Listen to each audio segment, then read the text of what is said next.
Hello everyone and welcome to Bxb'S Bits and Bobs episode 30. I feel like that's an anniversary of sorts, don't you guys? That's like a nice round number we can celebrate as a milestone. Woo! Party episode 30. And with me today for episode 30's big party, we've got Hometowns editor Joel. Hometowns editor. I think I've just been demoted live on air. I don't busted. Yeah.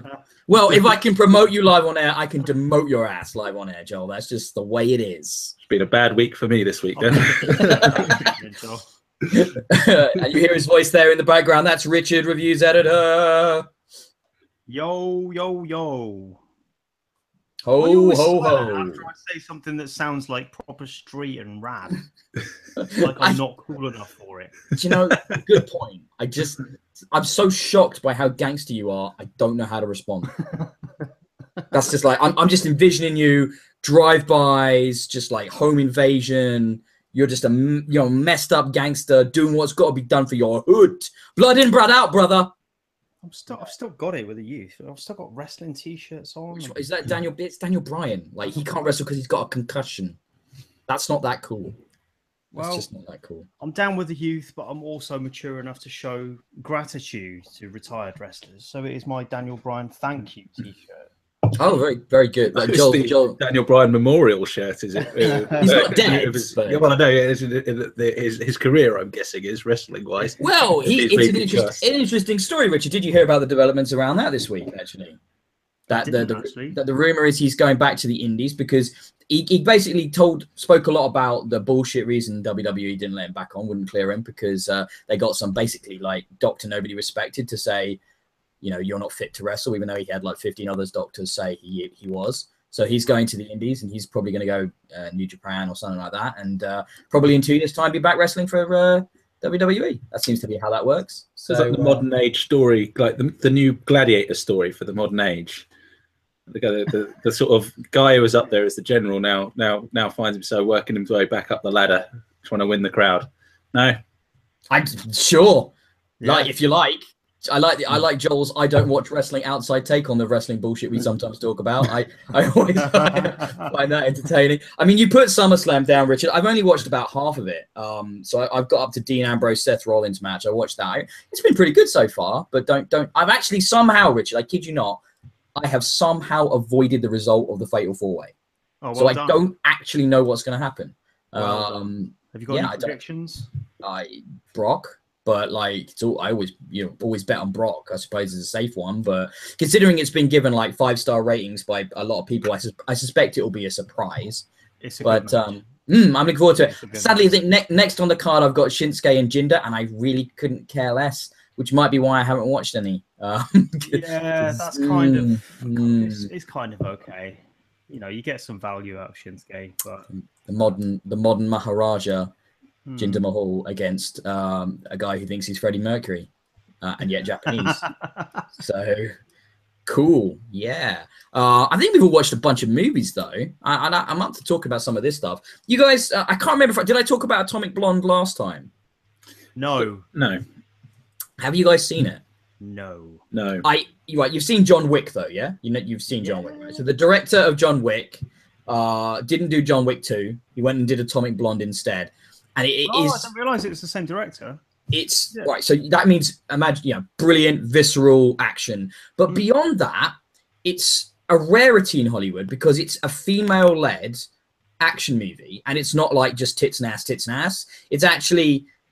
It doesn't matter that this is a woman in the lead role, as we saw from Charlize Theron as Furiosa in Mad Max. She brings a charisma and a gravitas to her roles without just smiling down the camera and showing off her tits, which is what you'd get from so many female leads in Hollywood. It is truly, I think, a watershed moment, and I really hope Hollywood with this and with Wonder Woman acknowledges the fact that women can lead these films, and it doesn't matter what gender they are. It just matters that they're good in the role and they can act. And Charlize Theron is fan-fucking-tastic. This is one of the best films I've seen this year.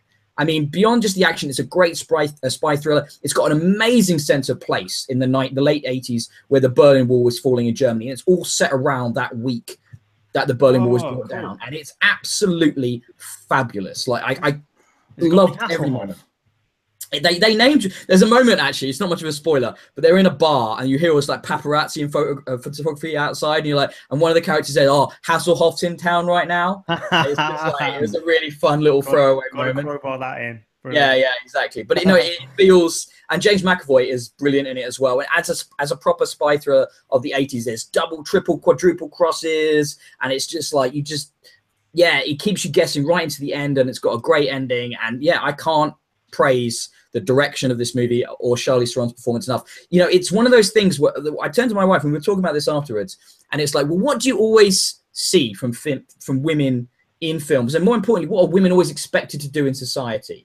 And it's smile, right? Everybody always expects a pretty lady to be smiling, and Charlize Theron doesn't crack a smile for almost the entire film, and it's because that's not what she needs to do to lead this movie. She's not relying on her looks, though her sexuality and her beauty isn't ignored. It isn't the focus of the film, and you kind of need to see it to see what I mean. But it's truly impressive, and I absolutely fucking loved it. Like, it was so cool, and also the action is amazing, and she does most of her own stunts, and you can tell, and she's just brilliant. Like, you seem to like this more than anyone I've heard speak about it before, so.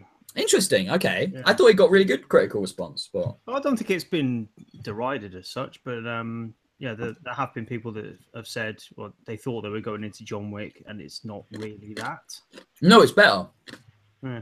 I mean, John Wick is a superhero origin story, and John Wick 2 is massively disappointing compared to John Wick 1, I thought. But it's pretty basic John Wick. There isn't any real kind of narrative meat to it. It's just really good action, like a video game. Yeah. And there's nothing wrong with that, but Atomic Blonde wants to be more and succeeds in being more. I really enjoyed it, man. I know you go and see a lot of films, Richard. I know you and your wife do it, and I think your wife could really dig it. Like, I think it's a really interesting movie, like really good. It's interesting in 2017 though, isn't it? Like, you brought up Wonder Woman, and yeah, it does feel like a progressive year for cinema. Yeah, even when James Cameron saying the Nazis are back and all this, it's strange, isn't it? Even when James Cameron turns to Patty Jenkins, director of Wonder Woman, on the internet and basically says, "Oh no, I thought it was actually a step back for female representation in films, because really all you did was just sexualize her." And Patty Jenkins was like, "Are you fucking tripping, Jim? What the fuck is wrong with you? You fucking moron!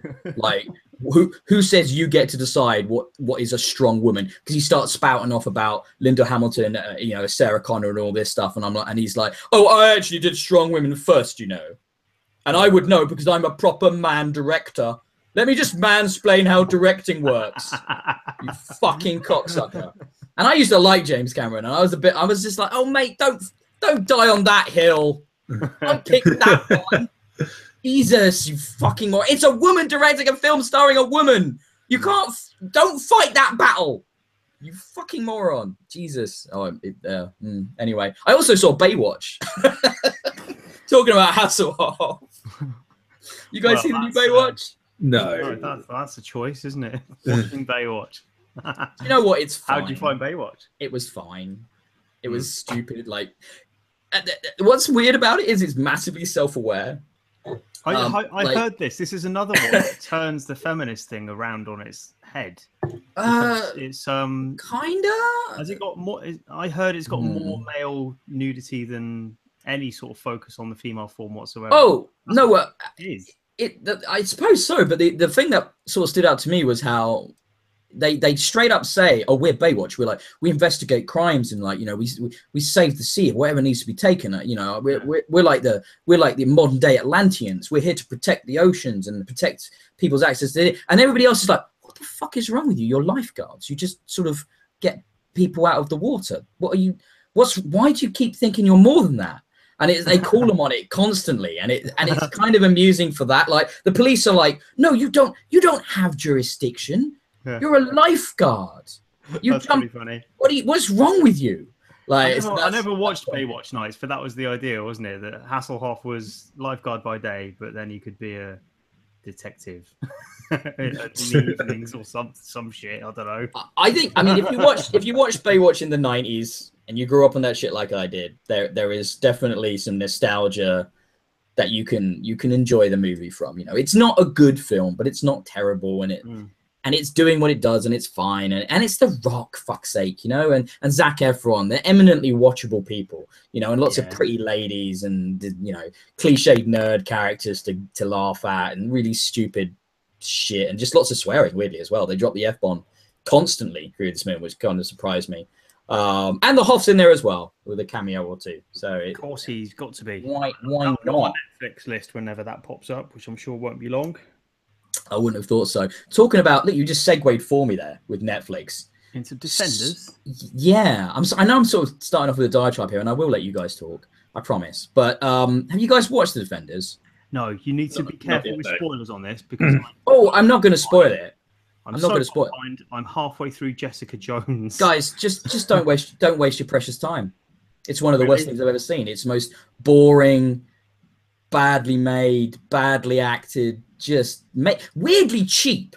Like, it feels like they didn't spend any money on it, except maybe Sigourney Weaver, which I suspect is where all the budget went, was to get her to be in it. But it takes the two worst bits from the Marvel stuff on Netflix, which is season 2 of Daredevil and Iron Fist, and then makes the whole thing about those two bits.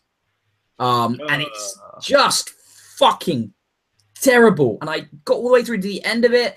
There's like the revelation of what the big thing is garbage. The bad guys are terrible. The twists make no sense or are telegraphed. The performances are bad. The only good thing is like, you know, Mike Coulter as Luke Cage and Kristen Ritter as Jessica Jones are both very good. I think they're the best things about what they've done on Netflix. And they're still good, but the rest of it, my God, the guy, Danny Rand, you just want him to die. Like, and it's the worst crime, though. The worst crime is that it is boring, that it is dull. Oh, and it's such a bummer. Like, Daredevil started so well, right? I loved the first series of that. And we kind of stalled at Jessica Jones because, weirdly, the wife didn't like it. So I'm going to watch that on my own, I think. Well, it is all about sexual violence and men being scumbags to women, so it's kind of hard to watch. Jessica Jones. Well, yeah, but I don't know. I kind of figured you're a woman, you should like that. Jessica Jones is amazing. She's the best thing about. She's a breath of fresh air to the superhero genre, because she's this hero that don't want to be a hero and she don't give no fucks, and it's just like. But she does. But she's got like this amazing steely exterior, which makes her captivating to watch. But the old man, Iron Fist, just brings everything down. And so does another Daredevil character that I won't spoil because you haven't seen Daredevil season 2. I'm still looking forward to the Punisher show, but because they'd have to do something drastic to fuck up Punisher, because basically you just need to show this guy killing loads of mafia people, and as long as you do that, it will be good. But with as straight a face as possible, so no acting required, really. Yeah, exactly. But man, Defenders, dude, just big tip: don't waste your time. Okay, that's disappointing. That should be a centerpiece. It was 8 hours of my life I'll never get back. And, you know, I love Marvel stuff. Like, I liked Thor: The Dark World, for Christ's sake, you know? I actually quite like that movie. And it's just like, man, that was so bad for me to just sit there and be like, I'd have stopped halfway through, but the wife wanted to finish it. So it's kind of like we powered through. But got to help the wife finish.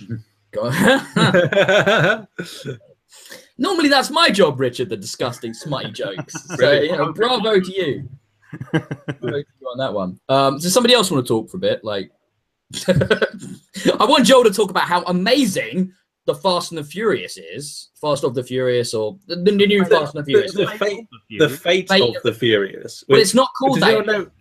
So it's What number of the film? I've lost track of what number we're up to. I think is it 8? It's 8 because it rhymes with fate. Right. Yep. 8. Yep. So. Yeah, I sat down and watched this with my wife. I really liked it. You know, it's just the action sequences just managed to get more and more like ludicrous, but they're just so thrillingly funny to watch. I don't know why. It's normally I'd sit and kind of bash a film for this kind of stuff potentially, but this thing's just so outlandish you can only just like sit down and enjoy it. And the stunt sequences There's a bit at the start with where he races this guy and his car's on fire and stuff. And, like within the first 5 minutes, I've just like got a grin, like going from like the left to the right of my face, massive. I sat down with the wife. I really, really liked it. Yeah. The story is just like awful. I would probably argue, but they always are. But you don't really watch these for their sort of deep narrative plot and this is just remote control cars in New York. Anyone? I mean submarines. I mean the submarine bit at the end is just like it's just, you just can't. They're gonna have to take it to space soon because they are running out of things to do on Earth now. It's just brilliant. I really enjoyed it. Combining two of the films I talked about, because you've got The Rock in there and Charlize Theron. So in that movie together, though they don't ever share a scene together, but maybe they do, don't they? They do. There are a couple, I would say, where they're together. But I mean, like that's the thing that sometimes surprises me about Charlize Theron. She go over here and do a film and get an Oscar, and then be Cypher in The Fate of the Furious, which is just barely a role. Like the fact that her name is Cypher, I think it could also be Avatar or Homunculi. For what she does, she's in that film. She basically is just saying words on a script. Like it's so fucking funny. Like she can go from that to winning an Oscar in Monster and stuff like that. It's just I love an actor that can just be like, I want to get paid. I'd like a new house. I think that would be nice. I'll be in your film. I respect that, in a capitalist society. But you also saw Alien, because I watched that as well recently. So I sat down with the wife and watched Alien Covenant. To be honest, it was kind of like I've never seen a film that it was like watching a documentary about Prometheus, because it was literally just like this whole film was just trying to explain everything from Prometheus, and then I sort of finished and I was just like, what was this film actually about? Hold on, I've kind of lost a little bit here because they spent so much time sort of explaining the past film that all I felt like is now I understand Prometheus, but there wasn't actually a film here. So what did you think? Have you seen it as well, It's Rich? one of those that it kind of answers the questions that you never needed answered about Alien, doesn't it? It's like, I like. All right, we've all seen it, yeah. Right, all right. Spoilers for Alien Covenant coming up. Right, okay. We might as well. I'll give the warning. I enjoyed the revelation that David created xenomorphs.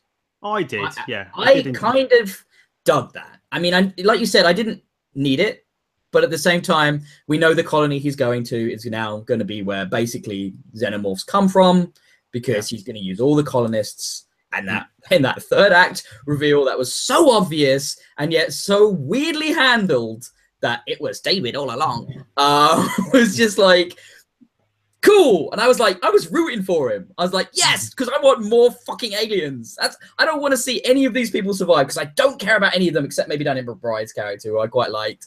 And yes, give us fucking xenomorphs, loads of them, queens, bring it on. Well done, David. I applauded at the end of that film. I was happy that he's so mustachioed twirly, isn't he, in that? I mean, he's just... Also, doesn't it say a lot that the best scenes in that film, there's two amazing scenes in that film, and they're both just Michael Fassbender talking to himself. And it's just like, basically, that guy is an amazing actor. Like, and the fact that the best scenes of a whole movie will just be him, and amazing double work and CGI and split screen or whatever, however they do that. Fantastic that you really believe those two people are in the room together at the same time, and it's just the same actor. Did you think it was a bit over the top though? I mean, there's bits of that are clearly there just to show how good their tech is for blending those scenes together, like where they're handing stuff to each other. And that's really tricky, isn't it? I mean, Ridley Scott is a very good director. I don't feel like he would personally make a scene that he didn't think was for storytelling reasons. I think the scene is fine. It's just some of the interactions feel like they're put in there just to prove that they can achieve it. I think it's a chicken and egg thing. I think he would have gone to the tech people, like the special effects guys. Can we do this? Can we do this convincingly, at a cost that makes sense? And if so, I'm going to keep the scene in. I think their entire brief was, can we get Michael Fassbender to kiss himself? Which they did. More importantly, can we get Fassbender's performance where you actually want to see that? And it's just like, yes, we can, because that man is brilliant. Like, he's genuinely one of the best actors working today. He is superb. I just feel sorry for Michael Fassbender. That man is never masturbating with his eyes closed. Oh man. Oh dear. Yeah. I just want to throw a weird curveball out while we're doing the film segment at the end here. I saw that new King Arthur movie as well. And the Guy Ritchie King Arthur movie. And I didn't think I was gonna like it. And after the first sort of system shock, the first 20 minutes of King Arthur's a geezer and he's out on the street and he's like a gangster. Once you get over that and just go with it, the idea that Guy Ritchie has made a fantasy gangster movie, which is what this is, it makes no sense. It doesn't. But once you kind of just let it flow over you, and there's Jude Law is the baddie king, and he's just sat there like, yeah, just go and sort it out, you fucking mugs. And it's just like, once you kind of just go with it, it's really good. Like, if you enjoy your fantasy video games, there's a lot, like the boss battle at the end of this is a blue ice guy against a red fire guy, and they have a massive fight they're literally teleported to the end level, which is this completely different location to the rest of the film, to have an epic confrontation. And the whole thing is, like, you can see this more and more in films now, don't you? The video game inspiration, aiming at certain audiences. And this one is squarely doing that, and it does it very well, and it looks really pretty. And I like Charlie Hunnam in the lead role. I think he's a lot of fun, and he knows the material he's working with, and he knows he's like going for it, you know. And the fact that King Arthur has a little gang of dudes that help him out, and they're all like East Londoners, and they all talk with a deep, thick Cockney accent, and it's just like, this is there's even large portions of the film set in Londinium, right? Roman Londinium, because it's London, so let's just make it as gangster as possible. And it's just like, this is brilliant. It's so fucking dumb. It's so fucking dumb.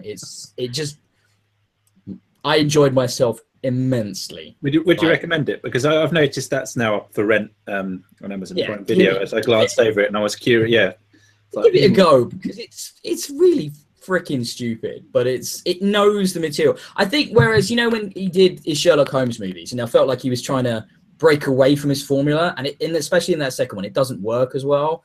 In this, he basically takes Lock, Stock and smashes it into Lord of the Rings. And it's a genre that shouldn't make sense. And for the opening, it doesn't, until you go with it, and then you're just swept along in this ridiculous journey. And all the performances are good, and everybody knows the film they're in, it's good. Just trying to think of some mashup quotes now between Lord of the Rings and Lock, Stock. Yeah, it's the final scene with Frodo hanging off, the guy's been asked to throw the ring away, so trying to get it back. Fucking volcano, you dozy cock. Like, you know, it's just, I wouldn't say it was good, but it was enjoyable. Like, you know what I mean? Like, yeah cool. Yeah. So okay, we're gonna get onto video games. Should we get onto video games? I don't know. I like not talking about video games sometimes. I feel like, you know, me and Joel only recorded a podcast less than a week ago, didn't we? So we did our little special, and I guess we can use that to segue into some news. We should talk about games now. Yeah, all right. After Gamescom, after the Gamescom Xbox thing, I saw Joel was online. I was going to do my own solo podcast. I hey Joel, do you want to join me? You watched it, didn't you? And you had, and we talked about the Xbox One X going up for pre-order and stuff like that. So Richard, because me and Joel have already discussed a lot of this, you know, and there's been some reactions from the wider internet as well in the last week. Where are you at with the Xbox One X? Well, as you would expect, totally in. Pre-ordered? Pre-order, yes. Good man. Looking forward to it. I thought the Gamescom presentation was balls. Probably did more harm than anything. I'm not sure why they bothered, but I don't know. I think it's a messaging thing. I think they wanted to make things clearer for people and therefore reiterate what it was and what it would do a bit more. Do you feel that it did that? Because I felt it was quite muddled. I feel like they did. They talked about, 4K versions of old Kinect games for kids. Really? Who's that? That was weird. Yeah, that was weird. I don't think anybody until that point had even thought about, was it Zoo Tycoon in 4K? No, I'm excited. Was that a problem that ever needed solving? Well, and at the end, they're like, "Don't worry, it will work with Connect." Do you know what's weird about the Zoo Tycoon thing is that there's been some developments as the weeks progressed, and it sounds like it's a whole new release, and it won't be a free update if you already own Zoo Tycoon. Right. Oh, is that right? They're actually doing work to the game, like removing the limit on the size of the zoo, so you don't have a limit on the amount of animals and stuff you can have. And that because they're putting work in, it sounds like they've not been very clear about it. That it will be a whole new release, so you have to buy it again. But maybe they'll change their mind, like they're doing with Recon. And obviously, you know, I quoted your review of Recon in our podcast, Richard, because you weren't there. You know, because the big deal is that they're doing this free update for it, and it's going to be on Game Pass, which is kind of good. You quite like what I said about Recall, but I remember I liked it. You gave it 3 out of 5. So what was the quote? Something along the lines of the core of the game was great, but everything kind of around it wasn't totally fitting. But then they're re-releasing it now with some additional content, aren't they? Which I think is supposed to tie up bits of the story. I've not played Recall, but obviously this is the presentation they made. I think it closes off some of the mysterious characters or something like that. Right. Yeah, and it's going to look better. And feel unfinished. I mean, there was a whole 5th robot that was on the box art, I think, but not actually in the game. Yeah, that's going to be in there. That's going to be in there. So basically, yeah, like you said, they've finished the game, which I think is kind of amusing that they shipped it when it was clearly not done. But yeah, I mean, no one's done that before. So I'm going to one up both of your Xbox One X pre-order stories and tell you I've pre-ordered 2.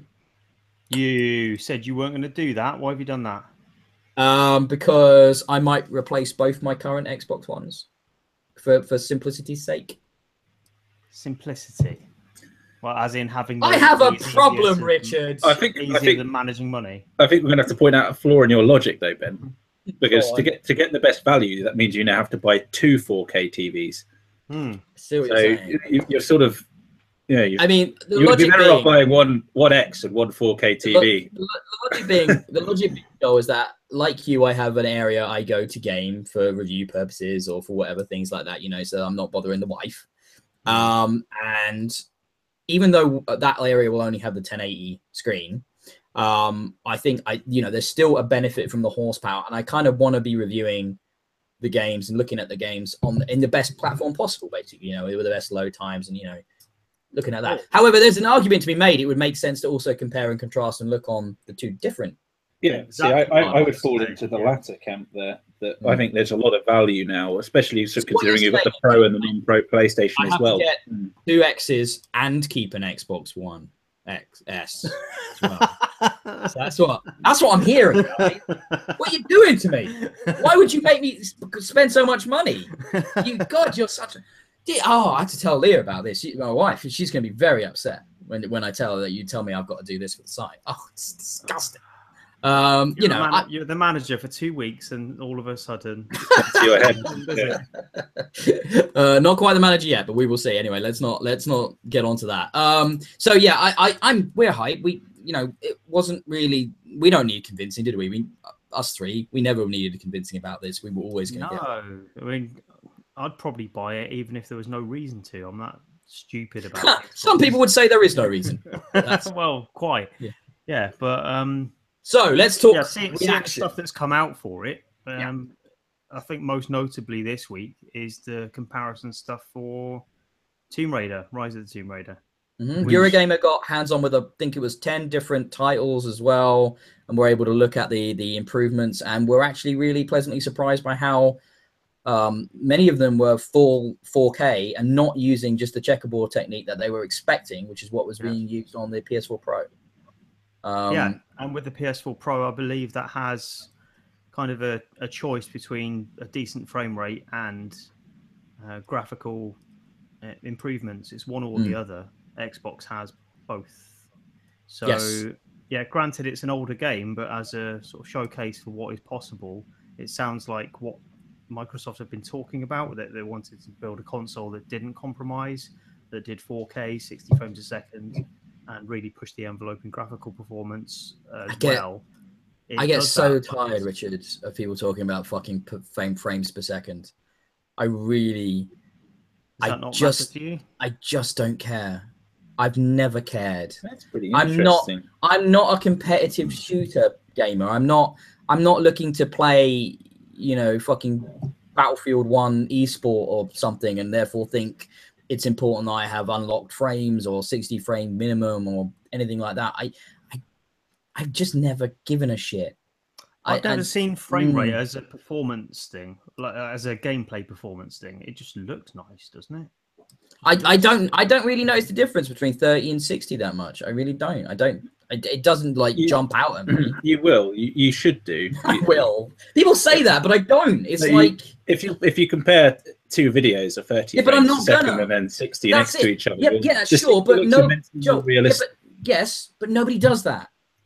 I don't think you need to compare. It's nobody sits there with it like that and compares them. The point is, you notice when the frame rate drops below a certain point, and the thing I think that breaks immersion. So if I think of a recent example, Rime on the Xbox had some bad stuttering frame rate issues. Sure. It was I would have rather they'd toned down some of the graphical effects potentially just to create a smooth base. 30 frames a second is fine. It's a nice baseline, but you notice when games stutter, and that kind of breaks the immersion, I think. So that's why I think there is a large part of importance on the frame rate. I do like graphical fidelity. No, that's different. Right, you're talking about a substandard frame rate when it's dropping to 10, 15, 20 frames, something like that, yeah? That is not the different. We're not talking about that. Oh, but you just said you didn't care 30. About frame rate. I figured you were happy with 1 frame a second. No. You wanted to go back to the N64 PlayStation. I am talking about the difference between 30 frames per second and 60 frames per second. I'm talking about the obsession with people, usually the shooter crowd, when they're talking about competitive multiplayer. The idea that one platform's higher frame rate will improve their responsiveness and accuracy, etc., etc., etc. To me, as predominantly a single player gamer anyway, and when I do play multiplayer games, I'm not playing them super competitively, and I've never been that guy.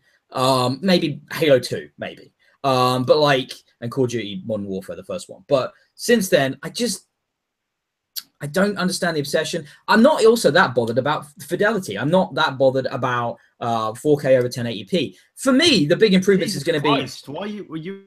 Let me finish my sentence, and I'll tell you. Load times. I like the idea of world density improvements as well, and the improvements over draw distances. These are things you will notice. These are things that will immediately become apparent to you. When you play one of the older games updated, and it's going to load up a third of the time it took. For example, a great example for me is I love The Witcher. It's got really long protracted road times, right? So I'm hoping they're going to be cut down. I'm hoping that, draw distance will be improved when you're riding on along on Roach. I'm hoping that they can't improve now the world density stuff, because obviously that's something you would do at the development stage. But things like that in Crackdown 3, we're going to see these dense open worlds, like in Assassin's Creed Origins. They've been talking about the fidelity that you're going to get from the extra immersion that you'll have from worlds just being more full of shit, in a realistic way. Those are things you're going to notice.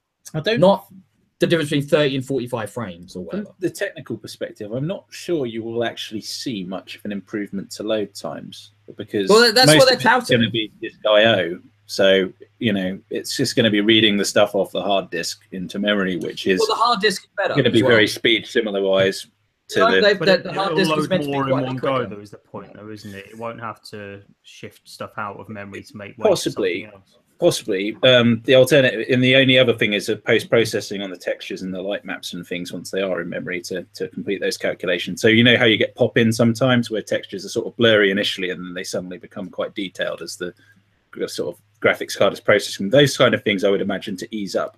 But I wouldn't expect anything dramatic in loading time improvements personally. At least I'm not. They're touting it. They're saying the hard disk is a better one in the X. I forget the term they use. If they put a solid state drive in it, I'd be right behind them. But we're gonna be talking. I also think HDR has more of an effect on visuals than 4K necessarily does. And if we're going to get HDR supported games as more common, as obviously they will become, on the higher end hardware, I think that's going to be more of a visual improvement than maybe just necessarily a higher resolution. it's just gonna be better all round. So pre-orders, fastest pre-selling Xbox ever. No numbers. Sold out. Yeah. No numbers now, of course. And I also find that they're using the term sold or selling. This is a pre-order, guys. Like, they can be cancelled. Can we remember that you haven't sold anything yet? Most of them haven't taken payment. Most pre-orders don't take payment until near shipping. So that this isn't money in the bank. This is a number. And I think that's important to remember as well. I mean, that's good. That's great. I mean, it sold out real quick. I think most retailers of the Scorpio edition quickly snapped up in a few hours in most places. They've had second allocations at a few places as well. And there's also, from these statements that have just come out, there will be pre-orders made available for non-Scorpio editions of the console prior to launch. So you will be able to pre-order that. Announcements in September. I don't put much credence in these stories, to be honest, because there are no numbers attached to it. And like you say, they've brought out a second phase of pre-orders already. They're just limiting it to what will sell out in a day or so because they don't want the press saying. I like the idea that the Scorpio edition is going to be properly limited. It's like the Nintendo approach to shipping stock, isn't it? No. I'm gonna fight. No, Joel, make sure there's demand. Joel, no. It just isn't. The way Nintendo have handled the fucking SNES Mini is one of the most disgusting piles of bullshit I have seen in fucking a while. Considering what happened with the NES Mini, for them to then and say they weren't gonna do this, for them to then do exactly the same thing is fucking gross. And to be honest, I'm glad I've not got a pre-order because I am not going to buy one due to the way they treat their customers. Yeah, it's a bit different, this SNES and NES Mini, because they're kind of like just a limited production run. But that's bullshit. But that's bullshit, though, isn't it? Because they know there's demand. It's just so they're just manufacturing shortages, and they're just handing it to the scalpers. Sorry. What I was trying to reference more is sort of the Switch approach, I guess, where Nintendo just don't want to end up with huge numbers of inventory, or maybe they're just manufacturing capacity doesn't mean they can actually make that many of them. So, they make, it's not, they like to have a situation when they launch where demand exceeds supply.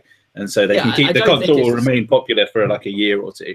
Xbox have said they are going to make as many as they can, as quickly as they can. And I have no reason to not believe that. Yeah. Whereas Nintendo actively lie to their consumers about how they handle hardware. And the fact that you still can't easily buy a Switch is just bizarre to me. And it happened with the Wii, and it happened with the, well, not with the Wii U because nobody bought it. But, so I was going to say with the Wii U, they're still sitting on stockpiles of components. Yeah. So they've been burned with that. I guess they're just being more sensible. But they've got a history of it, Richard. They're not being sensible. They've got a history of treating their customers poorly when it comes to stock availability, and they've had a history for a long time.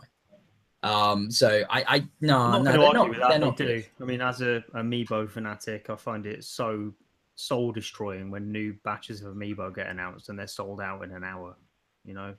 That's common now. It's a form of marketing for them, isn't it? That's what it is. It's this demand, and it's like everybody's talking about it online. You can't get this, can't get that, and it's like it's the idea that the idea that even bad press is better than no press, isn't it? So it's like it's just shitty. I find it really shitty. I don't like it at all.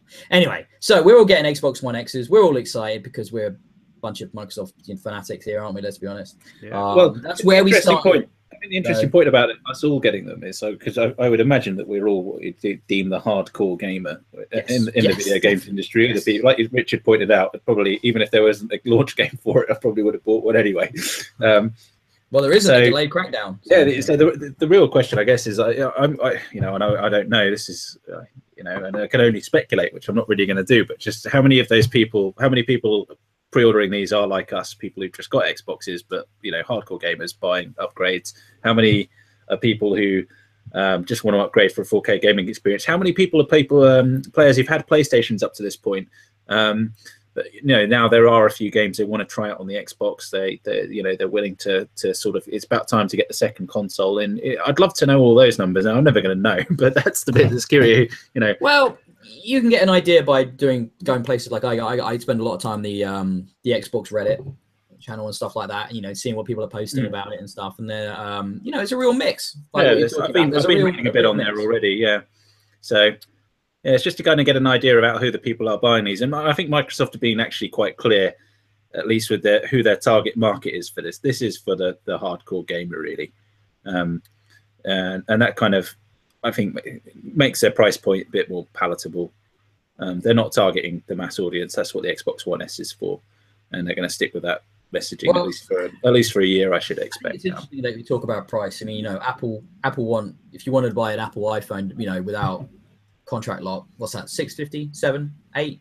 Be about it'll be nearly £1,000 now, I expect. For the new one. Well, yeah, with the dollar to pound difference. So when you talk about 450 being a lot, and I don't think it is particularly nowadays. Really, it doesn't really feel like it is. I mean, obviously, it's massive for a console that's not really a new console. Even it's an expensive machine, but put it up to its competition, the PS4 Pro is significantly underpowered compared to the X, and that's only £100 difference. So I don't know. To me, the Pro felt, I've got a Pro, it feels like too much of a compromise. You don't really get that much for the £350 that you spend on it.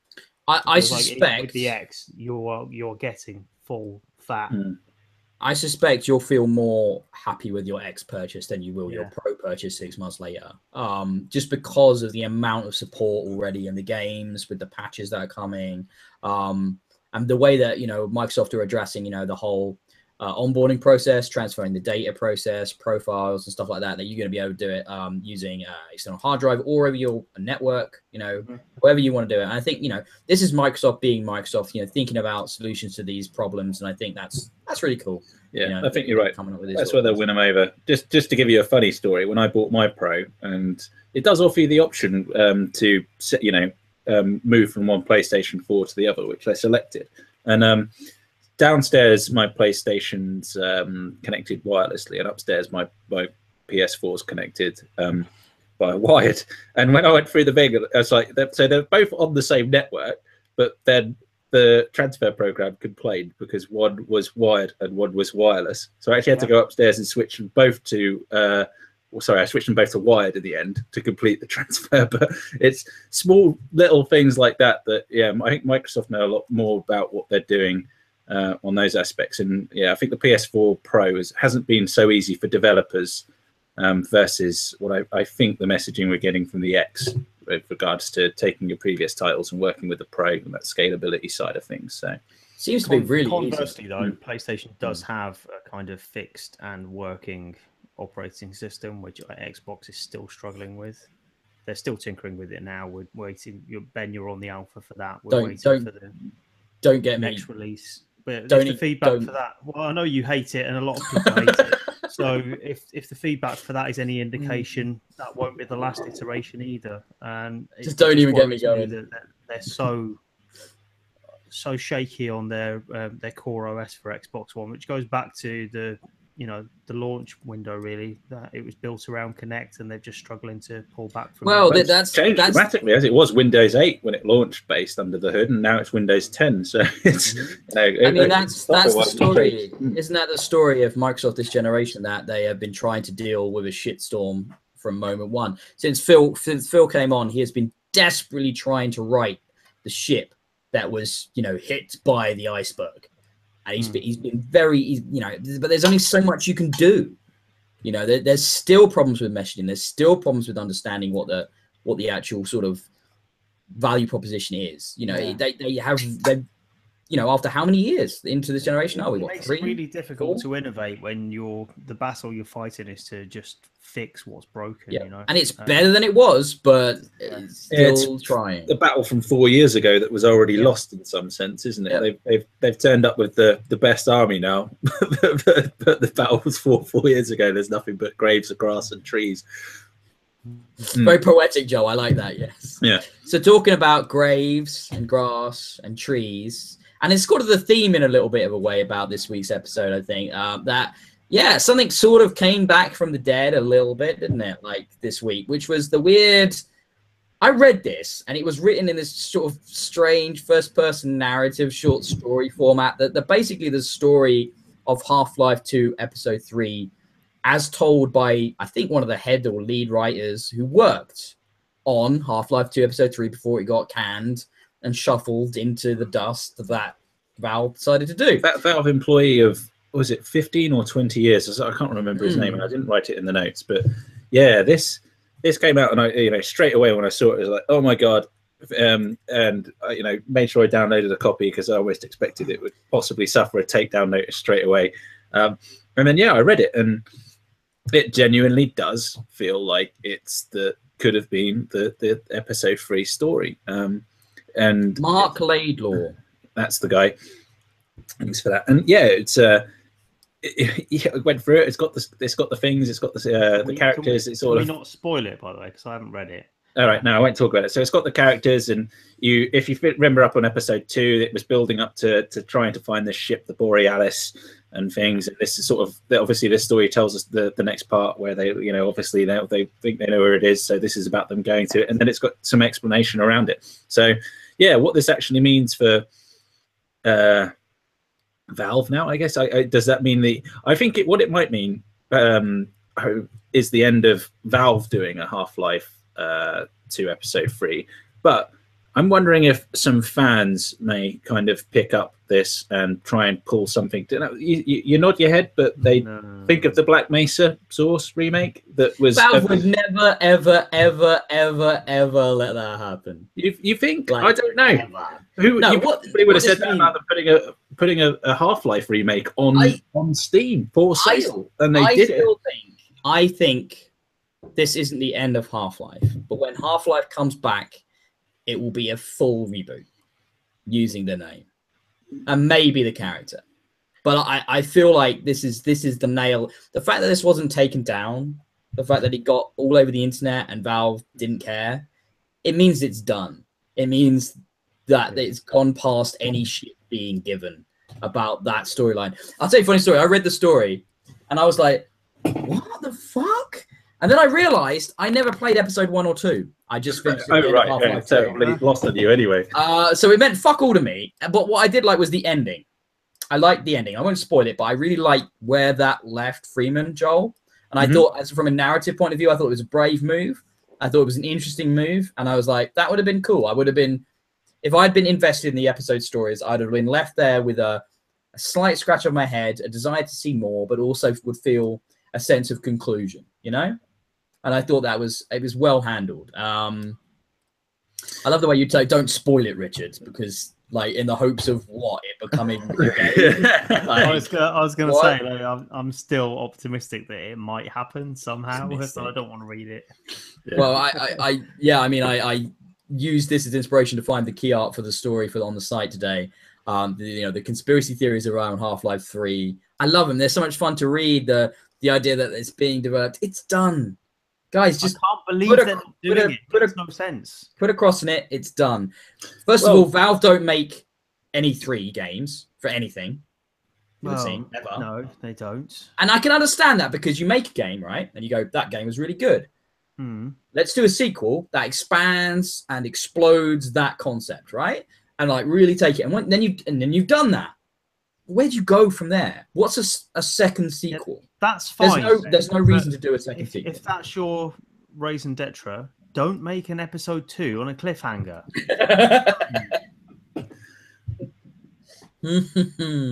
Yeah, I'm not. Well, I'm mixed mind personally. Like, you basically got episode 3 as fan fiction now, Richard. So that's basically how this is written as a short piece of fan fiction. It's not even a very long read. I know. It's funny because look at it to see how long it was. I haven't read. It's funny because it's like, what's a first-person shooter when you take out all the first-person shooting? Yeah, it's like it's a very short little story. Yeah, absolutely, very much so. It's only about 600 or 800 words long. It's incredibly short. But I can imagine that there's nothing much more description-wise to the start of the story for the rest of the Half-Life games per se. So yeah, Half-Life games, I think Valve have always done. At least the major version numbers have always been about tying it in with some large step forwards in technology or something new. Half-Life 1 was kind of really pulling together narrative and packaging up a first-person shooter is just something more than guns and shooting stuff. We're trying to add a story and some purpose to it. 2 was all about the physics engine, the rise of physics in games, like realistic physics behaviors, like, and stuff like that. And, you know, yeah, I kind of had some hopes when VR was edging forwards that Valve might try and use that. But when you think about it, Portal 3 or something like that would probably make much more sense in VR than anything Half-Life. So I really do kind of think that Valve may never actually go back to the Half-Life series. I wonder if it really is, you know, just, you know, it's going to be under so much ice by now that it's going to have a sort of glacier on top of it, I guess. And just sell it. They should just sell the IP if they're not going to use it. I think the other problem is God knows Microsoft needs some IP. So I think the other problem is you probably don't want Valve to make it now because Valve doesn't really have good creatives anymore. No, they are not a game developer; they are a platform developer. They do not have the creative teams probably working for them. They'd have to staff it up. But like, and they could do, they've got the resources, obviously. But right now they're not geared for that. So you probably wouldn't want them to do it. Yeah, I mean, look, if Microsoft bought the IP, they could build a studio. They've got the money. Look, don't count it out. Don't count it out. Who would have thought a few years ago that Wolfenstein could come back and be as awesome as it did? Right, and it was, and it looks like the sequel's going to be. You know, exactly, Machine not Games. just a one-off; it's back to a franchise now. You know, it wasn't being made by id. Nobody thought that was going to be good, and yet it came back. Who'd have thought Doom could come back and be as great as it was? Right, again, that was made by id, but for all intents and purposes, it's a completely different company. So, you know, it can happen. I think the likelihood is it will be something like that. It will be a full reboot, like a complete retooling. You know, you keep the concepts, the idea of the crazy, weird alien invasion, the idea of this creepy sort of machinations and control that's been done over the player, you know, a silent protagonist perhaps who, you know, is a scientist rather than a warrior, something like that. You can do that, have the high concept sci-fi that can all come back, but it will be a new thing. You know, that's if it ever comes back. It can happen. I'm standing by my guns. I reckon the community will pull off and deliver episodes. So you make a whole game out of those 800 words. They did it. Yeah, they did it. Black Mesa, I know, was a remake, but you know, there's not much dialogue in it. I think they'll Black Mesa is just a reskin of Half-Life 1. I mean, but still, there's a lot. You know, the community came together and pulled it off. And but the difference is Valve don't mind a remake, but this wouldn't be a remake. This would be a whole game. Without somebody owning the license. They did do. Didn't someone do a Minerva or something? Minerva's Den was an official DLC for BioShock. No. There's let me think. Like there is a sister Half-Life 2 game that sees you go somewhere. That was one. Half-Life 1 was Blue Shift. No, let me Half-Life 2. Quickly googling the power of the internet. Doing it live. Richard's had enough. He's got up. He's off. He's leaving the live stream as we do our Half-Life research. Half-Life 2 Minerva on Steam. Oh, right. What is it? It's a so this is you playing the role of I'm not sure if you play Gordon Freeman, but anyway, and you're going to attack a Combine Force base, pretty much. And it was I played through this. It's quite short, but it's quite good. And yeah, it's free and it's on Steam. And it's original content actually using Half-Life. You know, it's not just using the source engine with different materials and assets. This is using the source. It's using Half-Life. It's the Half-Life universe. It's a new piece of fan-made Half-Life game that's on Steam and available. Okay, so would you want it? A fan-made one following that story.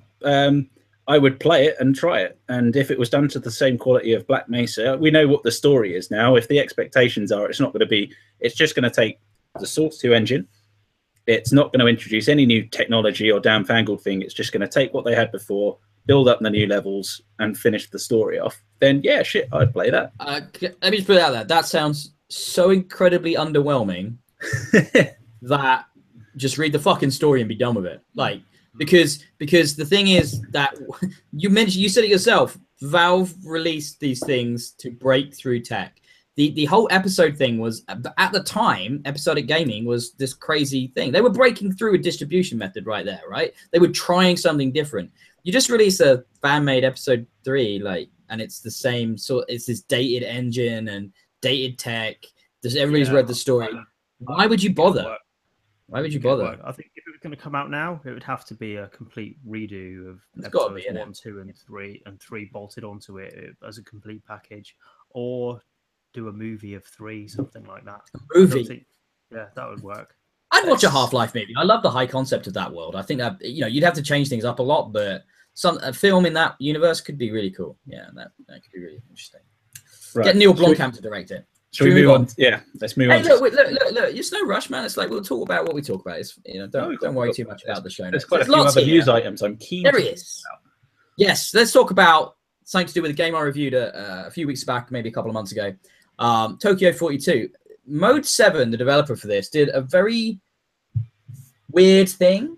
So they created a false controversy. So the developers made and took on the persona of a 1980s video game developer who made a game called Tokyo 41 or 41, I can't remember. 41. Tokyo 41, yeah. So I only read this earlier today, but I've forgotten already. And then he proceeded to complain at the developers of Tokyo 42 that they'd ripped off his idea and created this unofficial sequel, or basically, remade his game without his permission to get eyes on the game for the release of it onto the PlayStation 4. Now, I think I fall on the side of that was pretty canny. I kind of dig that as a marketing move.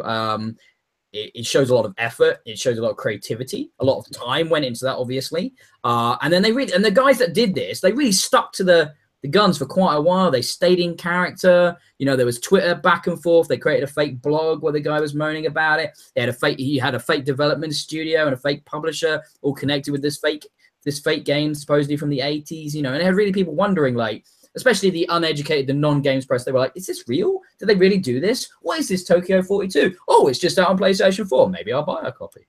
And the reason being, Mode 7 say, and it's fair, that it's very difficult for these developers to penetrate these games into the mindshare to actually get people to buy them and to try them. And Tokyo 42 is a very fun little game. I think it suffers a little bit of style over substance, but it is really cool looking and great art, great audio. Design-wise, it's second to none. It's so distinctive. But yeah, I mean, some people were a bit like, fake news and disingenuous, and I'm not sure I agree with this. And it's like, straddling the line to do with, the legalities of things like this, and that developers really suffer from the idea of, games that get cloned on iOS and stuff like that. So I can see where they're coming from. But on the other hand, I'm just like, that was cool. That was cool. I dug it. The problem I had was that I think I get the marketing stunt. You have to be creative in marketing these days. It's absolutely fine. It was really interesting. There was just one point in the middle of the story where the first games news outlet to actually, I think, confident enough to call this fake, to actually post about this being actually a fake story, then came under intensive attack from the Tokyo 42 development team about how this is not a fake story, questioning their journalistic integrity and things. It's like, hold on a second, why didn't they just come out at that point and said, yeah, you've ratted us out, and that probably would have given them the push and publicity they needed. They just didn't need to do that middle step where they I think that. No, I'm cool with that, because I don't know what outlet it is, if it's a Polygon or a Kotaku or whatever, but like, yeah, good for them. Like, fucking, you're not a real journalist. You write about video games. I mean, like, yeah, shut the fuck up. Like, who gives a fuck? These guys are doing some marketing. Yeah, go to war with them. I just find that all funny. I'd see the funny side of that. I'd be cool with that. If somebody did that with us, if we outed someone and they came at us, I'd get into it. Yeah, and do you know for sure if the Polygon or Kotaku or whatever, the Eurogamer, journalism, yeah. Because that's like an oxymoron to me, Richard. Anyway, the idea that have you been on YouTube recently? At least we try here at Bxb'S to not just be paid to say nice things, because like there's 90 million views going to PewDiePie. Well, exactly, yeah. There's 90 million views on PewDiePie's channel, and that bitch gets paid by the publishers to say nice things about the games. That's literally how it works. But anyway, I mean, it's like, do you know, I was going to say, Joel, for sure, if that outlet wasn't in on it?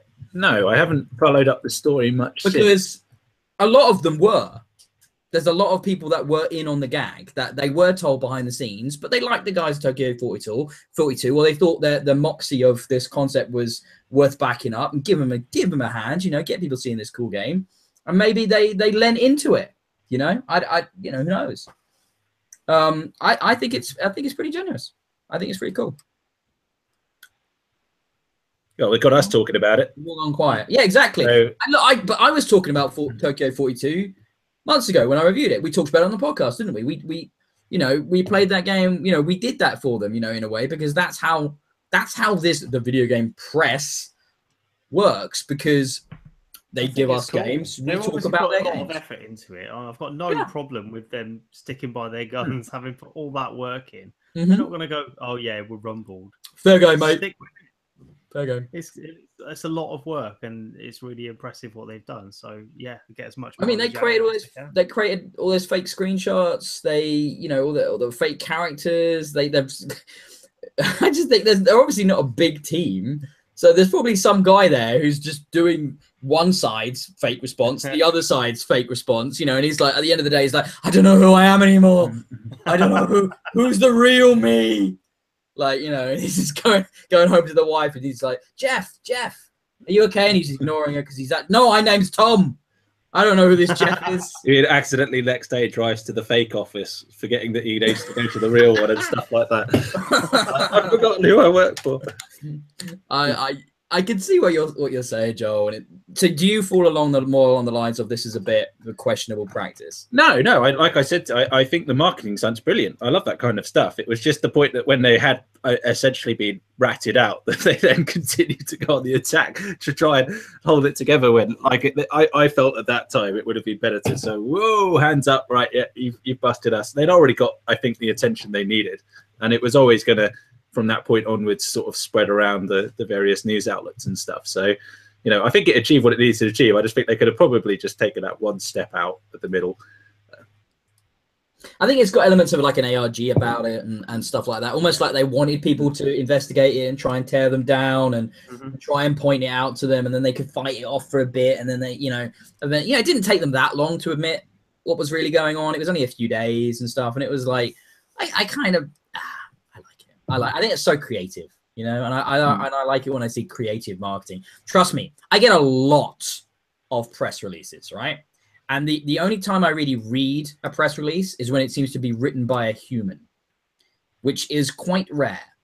You know, it's usually fucking form copy. It's just so boring and dry and dull and the same thing again and again and again. But when it's like, hey, man, what's up? Yeah, I know you get a lot of these, but like, you know, I want to talk to you about this shitty product that you probably don't care about, but, you know, that's my job.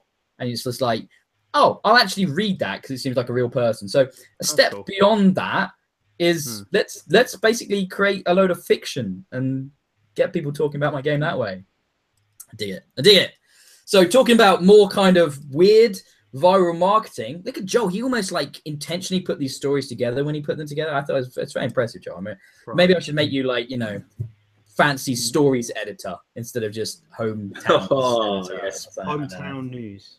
Hometown news from Joel. Joel's News Corner. So in other weird marketing, we've got this fake KFC training VR thing. Has it actually been called out as fake yet? Yeah, I haven't. Oh, that's not real, guys. Come on. It's probably real. After that Burger King game. I think there's some background with apparently the marketing company who work with KFC are renowned for doing stuff like this. So it's not entirely outside of the realms of possibility. No, don't get me wrong. I must admit, it looks fake. Yeah, it might be a real game, but it's not a real training tool, is it? Oh no, of course. I sincerely hope not. Oh wow, I think we have some cross wires there. No, I don't think they get like their new employees to put on a VR headset and learn about cooking chicken by like some evil Colonel Sanders overlord character that's spying on them and uses laser beams to kind of keep them in line. No, I don't think that really happens. If it did, I'd buy a lot more Zinger Tower burgers. Have you all watched the video? You obviously have, Ben. Have you watched it? Yeah. I like watched it, and the first thing I thought of is literally like Saw. Like, is it not like really like, you know, it's like now put your hand in the fryer if you want to get out of here, kind of. The weird thing with this marketing is I've never been sort of less interested in eating chicken from KFC, because the chicken in that game looks really gross. And it's like, it doesn't even look like real. It just looks like horrible, like rubbery fake chicken, which you could argue is the chicken you get in KFC. But like, it just looks so unappetizing, and like all the things that it goes through, it's just like, this is messed up, man. So messed up. But no, as marketing, I've been off KFC for a long time, but that trailer makes me got you hungry. Back. Yeah. I've pulled you back in. I do. Yeah. It's one of my. I do like a dirty KFC burger. Every so often, like. It's nice to remind yourself of the wrongness that we can now get in modern Western society. I kind of wish Adam was on the show this week, because I know that. Have you seen that Burger King game, Joel? No. 10 years ago. I played McDonald Land from a long time ago, if you can remember that video game. Properly creepy and similar to the KFC thing that we're looking at. It's called Sneak King. It came out on the 360. I remember that. Yeah, I remember that. Totally. It was developed by Blitz Games, which friend of the show Adam worked for at the time, so I think he was involved in some way. His greatest achievement. Right, I've got a video playing now. I've got the trailer, so I'll quietly watch this on the side. Yeah, it had Burger King hiding in bins and like creeping up on people. That is what the Burger King does. That is what it does. But yeah, curious marketing stunts. Theme of the week. Shall we talk about some of the games we've been playing? Because I've got and reviewing, because I've got a whole bunch, but mostly, Joel, I just want to talk about F1. Really? Yeah, do it. So I know we talked about it a little bit before, but I'm still curious. 1 week on, Ben, how are you now feeling about it? You've one week on, and I just watched qualifying for what is possibly the greatest Grand Prix currently. Greatest track, isn't it? Yeah, it's Spa, one of the legend tracks. Spa-Francorchamps is fucking amazing as a track, and I literally, before coming on to record, I did a bunch of laps on it on time trial just to remind myself of how much fun it is to drive around, especially with the new cars. The mechanical grip means you can really throw yourself into those corners. So yeah, I did a video review of F1 2017, and I came all over it. I gave it 5 stars. And now Ben's disc doesn't work anymore, so he hasn't been able to Thankfully, it was a digital download. Unthankfully, it got in all the vents. I'm starting to see he's why you buying 2 Xbox One X. Yeah. Someone's sticky and not working properly.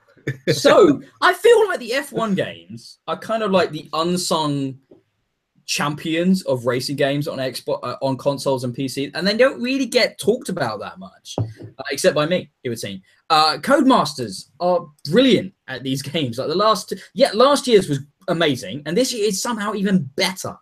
It is a fantastic simulation reproduction of the sport of Formula One. And as a massive fan of Formula One, like Joel, like I was just talking about Spa, I got the Grand Prix tomorrow. I can't wait. Spa is such an amazing race. And yeah, it just nails it. I mean, the fact that I was playing some 2016 to remind myself, and then I played some 2017, and then yeah, the cars actually handled differently to reflect the rule changes and the new cars introduced this year, and you can genuinely feel it. And it's not a subtle change, and you can totally see the difference. And it's such a, I don't want to kind of retread. You can go and listen to my impressions from last week as well. I think I talked about it quite a lot in depth there. And I don't want Richard to fall asleep as I just wax lyrical about my love of F1, much like Joel falls asleep when we talk about wrestling, I would imagine. But yeah, it's a fantastic, accurate representation of the sport. This year we've got the classic cars in there as well, which is a brilliant addition. They've done that in the past, but they've not been in there on the current generation of hardware. And it's good to see them back. The career mode has been fleshed out in brilliantly ways. Like, Richard, it has an R&D screen, right, for your cars that looks like a tech tree. It looks like a tech tree from a 4X game. Like Galactic Civilizations or Civilization game. Just icons everywhere. All the possibilities in front of you about how awesome you can make your car. That's good, is it? Over the years. That is very good, Richard. It's so immersive. It pulls you in. You're not just a driver. You're kind of like a team principal as well. You're picking decisions for your team and like, you know, where you're going to develop the vehicle. The racing feels the best it has ever felt. It looks great. It's one of the games that's going to get a patch for the Xbox One X as well, Joe. I don't know if you saw that. Yeah, I think that's might be why we mentioned it last year. Yeah, last week. But yeah, I'm getting a bit drunk. I've been drinking a lovely cocktail throughout the podcast, so I'm getting pretty hammered right now. So yeah, perfect for talking about F1, obviously, with all the technical details. But yeah, have you guys got any questions? Joe, was there anything else you'd like to know that I've now spent another week with it, done the full review, etc.? That might be easier.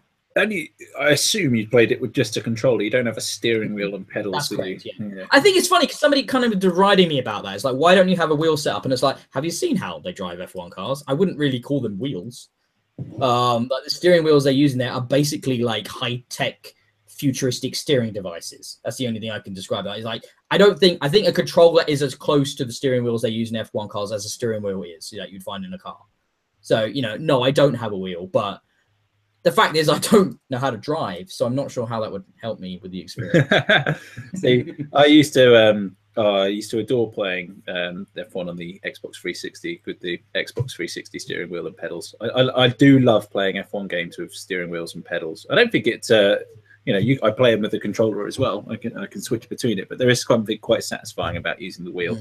I'd say this about the controller though, with the haptic triggers. Or whatever they call them, rumble trigger. What did they call them when they announced the Xbox? I can't remember now. But the feedback, the subtlety in the feedback you get, you know, you can feel the grip point, especially in the Codemasters racing games and you know, racing games in general, where you can feel that edge, whereas you're just coming up to it and you can literally have a tactile sensation that really represents that feeling of holding the road.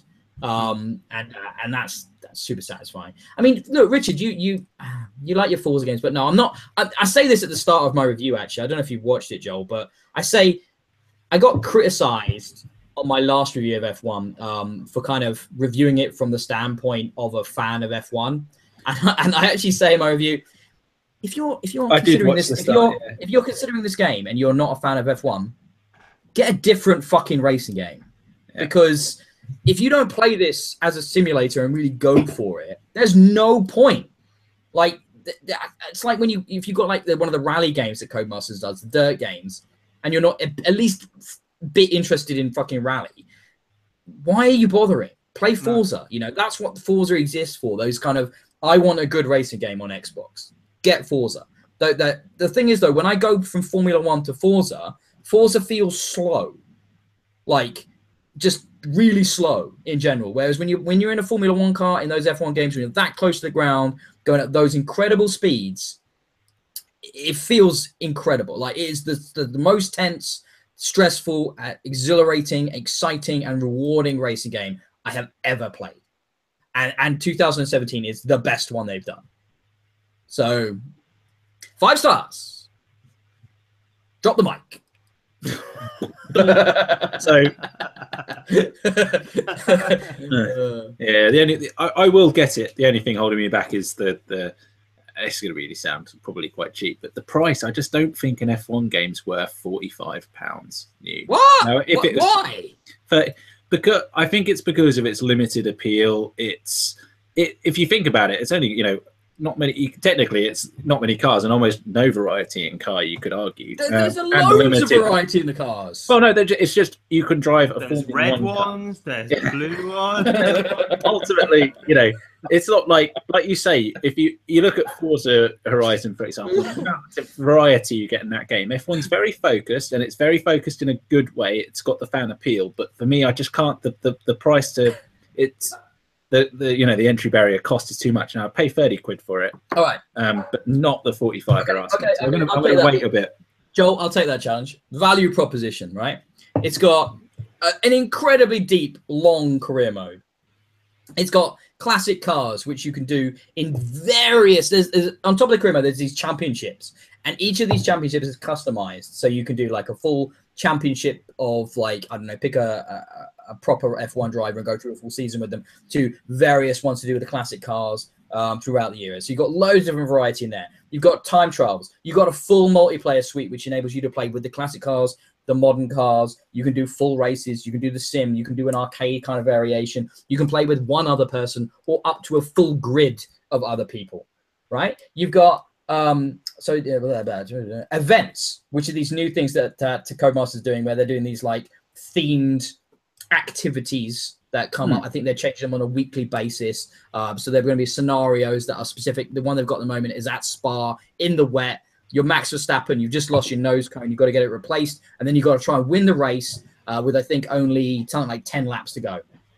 And then you've got to like get a score based on the amount of assist you're using and the amount of time you do it in. And then you get put on a global leaderboard. The other cool thing, I was playing some time trials earlier on Spa, and it pulls in ghosts from your nearest rivals. So that you can race against basically other people, even though you're doing a time trial. There is so much in this game. Like, it is so fully featured. If you are an F1 fan, which I know you are, Joel, it is 100% worth that money. Like, there is hundreds of hours of gameplay here. Hundreds of hours. No, I'm not disagreeing. Like, and I'm one of those really sad. No, I'm not going to say sad people, just invested people who, when I embark on these F1 games, I actually run the career at full race length. I've done full race length Grand Prix in these games. Yeah. I normally skip the practice sessions in some essence. I get the car. Can't do that now. I do that now. I know you said it's all about the tech researchers who's sort of testing parts and earning the points as stuff comes through the practices and things. So it's just there's the investment of my time as well, and with so much other stuff coming on. I think this will be one that I pick up around with the X when it comes out. I expect. Hopefully, it will be in my price point by then, and it'll be nice to showcase the. One of the nicest things, though, having it during the season, is you can play, the race they're about to do, or have done just now, for real, and you can, get a better understanding of the track. You can really put yourself in that world, in that reality, and have a good grounding for what they're doing at Spa, for example, this weekend. That's why I was racing around on Spa. So it's like when I then watch it, I can appreciate the different corners a bit better, the difficulty with overtaking in certain parts of the track, maybe the difficulty of following, that sort of thing. And it really, I think it's additive to the sport as a fan of it, So I think you should get it. I want to play multiplayer with you, Joel. I want to get online. Well, yeah, I want to play as well. So what I'll do is I'll get it, and when you get me that steering wheel and pedals for my birthday, sure, I'll sort you out. Yeah, no worries. Yeah, cool. I mean, it's going to be that that steering wheel that was Connect enabled, which you just held up like that and just moved your hands left to right. I'll get you that wheel. Yeah. Oh yeah, That's cool.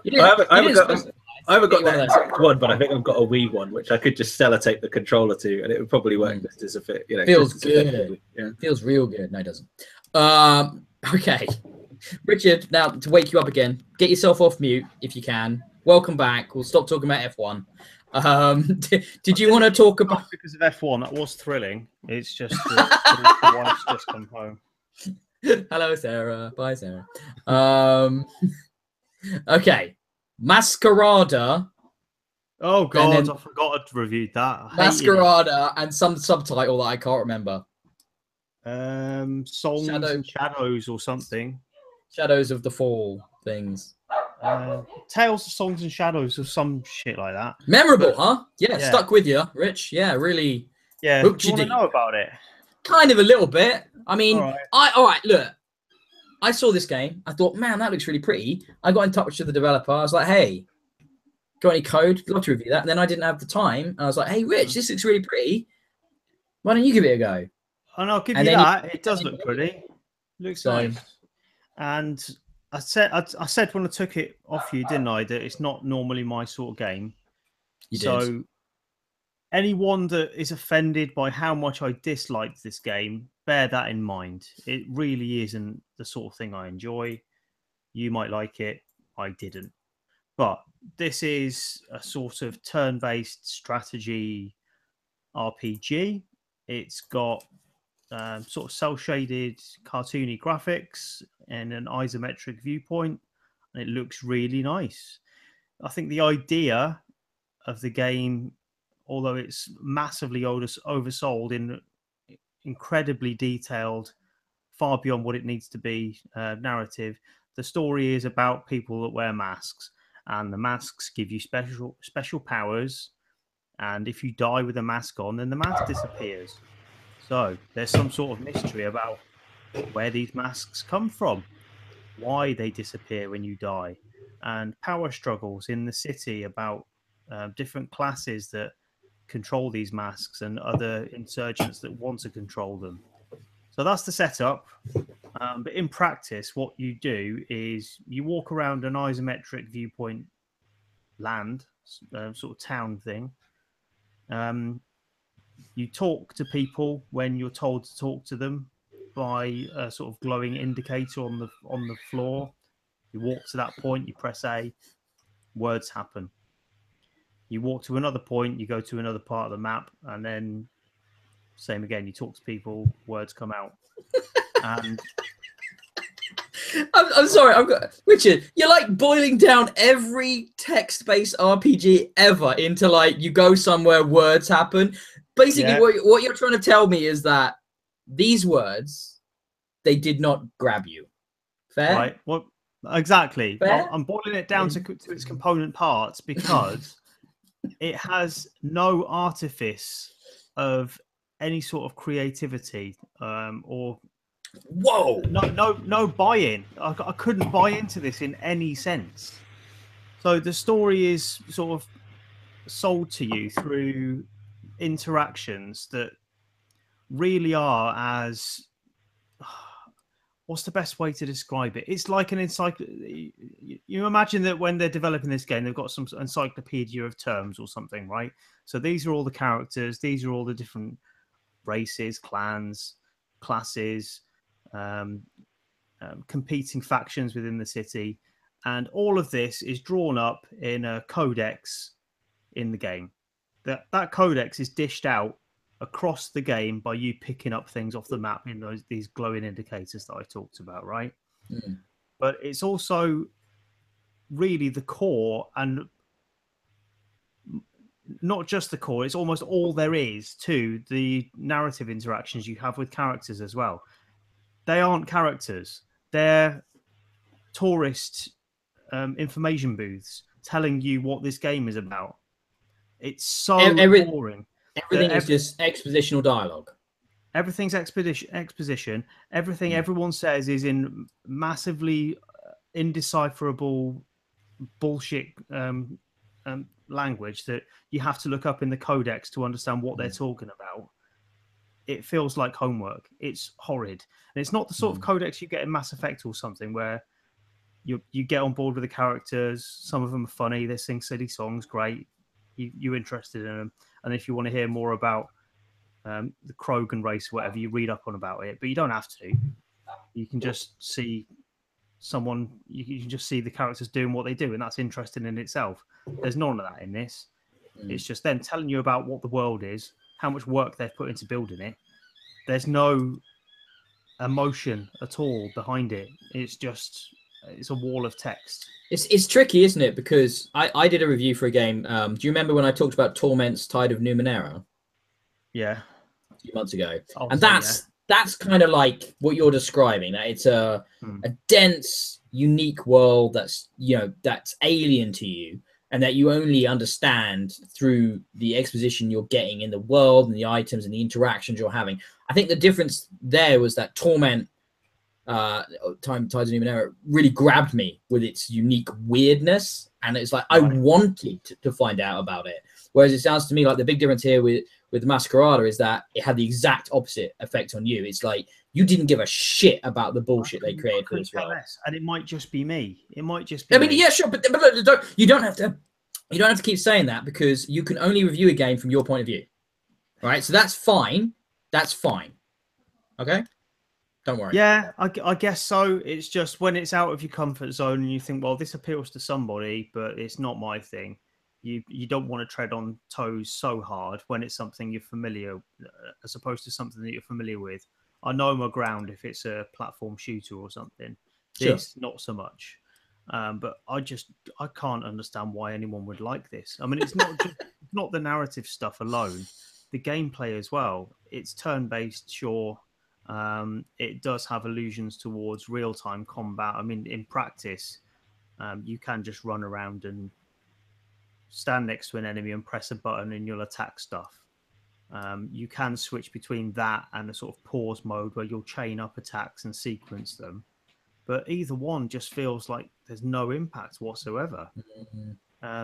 You just stand next to an enemy, you press the trigger, and there's an animation with you waving a sword about until one of you dies. You know, and I put a fair bit of time into this. I didn't finish it, but I put a fair bit of time in to try and see how that developed. And you do get additional attacks. So each face button, you can map unique attacks to it. But visually, it doesn't really add much to how much feedback you're getting from a fight. It just feels like you're waiting for the outcome to happen. Sounds like what happened with you was a bit like what happened with me with Tekken 7 as well. Like the whole idea that sometimes it's good to challenge yourself by reviewing a genre or something from a series that's not established that you don't have a connection with. And that's kind of one of the reasons when you told me this wasn't your thing, I was like, well, hey, maybe this is the one that turns that around for you. And maybe one day you'll get that. This wasn't that one. Tekken 7 definitely wasn't the one to get me into the Tekken universe, So it feels a bit like your 2 stars was a pity 2 stars, like my 3 stars for Tekken 7 was a bit of a pity. Well, I gave it 2 because it looks so nice. It does look very nice. It looks really fucking good. I say it's not my thing, but I do have previous for, I suppose, a tangential relationship to this genre. I did really like Knights of the Old Republic, and that's almost the same sort of thing, isn't it? However, you love Star Wars, yeah? So yeah, that'll pull you in. That'll get you in there. You see, that's what you need, isn't it? Yeah, but the combat was turn-based in Knights of the Old Republic, but it felt like it worked. It felt like there was some sort of impact there. There was some visceral connection with that combat, even though it was turn-based. Don't feel that in this at all. It's just weak animations that go on until they don't, And Knights of the Old Republic had characters. It had all the background you expect for Star Wars. It didn't have to force it down your throat because, well, I suppose it had the benefit everyone knows Star Wars anyway. There you go. But, the characters, I just kind of liked it. And there isn't anything in this that I can relate to. It's really... Obviously, except Karth, because Karth sucked. Yeah? Come on. Nobody liked Karth. Karth was bullshit. In Knights of the Old Republic, he was a whiny twat. He just moaned all the time. Look, dude, I'm just trying to murder some people. I want to be Sith. Yeah. He's like, no, don't do that. You don't have to like them all, but they have to be people, don't they? There aren't any people in Masquerada, I think, is what I'm trying. They sound like expositional spouts from the way you're describing them, and that's kind of it. Yeah. Yeah. It does sound like the developer probably, to use a term that used to be referred to a lot in network TV. They created their lore Bible, and then with that, they then decided to just they went, oh, we did a lot of work on that. We should probably get as much of it into the game as possible. Exactly. And they didn't know where to stop. And that's a problem. That does not make a character. Had to cram all of it in and not had the confidence to live by their characters. In real life, there's loads of stuff about your world and your culture, the country in which you live. You don't go around telling people about it every day. Hello, my name is Ben. I am an Anglo-Saxon male. I am now 33 years old. I have been in the UK for all 33 years. Let me tell you about the UK. It was formed as an alliance of nations to prevent these things from happening. We are also a member of the EU, though not currently, possibly leaving. Let me tell you about the history of the United Nations. Yeah. Like that, yeah. I get you. That's not a person. That's an information booth. Yeah. You've just summed up Masquerada. You've saved it. Talking about it anymore. Okay, man, it's cool. It's cool. I wish I'd played it. I really do. But hey, your opinion is valid too. So, Joel, I don't really know a good way of segueing into Halcyon except to say, not got one. So tell me about Halcyon 6 Lightspeed Edition, another game I would like to have played myself, but I gave to Joel because I'm lovely. Aren't you so kind? I am the best. So, Halcyon 6 is a kind of space strategy sim, I guess. It's you play the so literally the game starts off right, and it's kind of easing you into the game, and literally, you know, there's this sprawling, you're in this sort of empire, this what do they call it, the Terran Federation. So you're part of this, and they occupy most of the planets in the galaxy. They're well established and stuff. And you know, a new enemy seems to have turned up, so they dispatch the entire fleet to have a look and get wiped out. So literally, your empire crumbles, and they suddenly turn to you. Halcyon 6 is like it's an ancient, abandoned alien relic, sort of space station floating around that's built by a long extinct alien race. Probably sounds a bit familiar. It's a sci-fi story that's been well trodden. So anyway, you're literally like given command of this station, and yeah, from there you've got to fend off attacks from this new alien race that's appeared. Obviously, at the same point, you've got sort of pirates and rebels and things built up. So these other civilizations you have to interact with and kind of deal with. And you've got to rebuild your military forces. You've got to get your resources all sorted and stuff. And you've got to eventually go and battle back the Krull, as the enemy is called. So the game's main real focus is it's kind of people resources, I guess you could say. You have these officers, and you command these officers, and they're a very limited resource. I think you get like one initially, and you have to work really hard to get them. And you know, by the present point in the game, I think I've got 6 in total.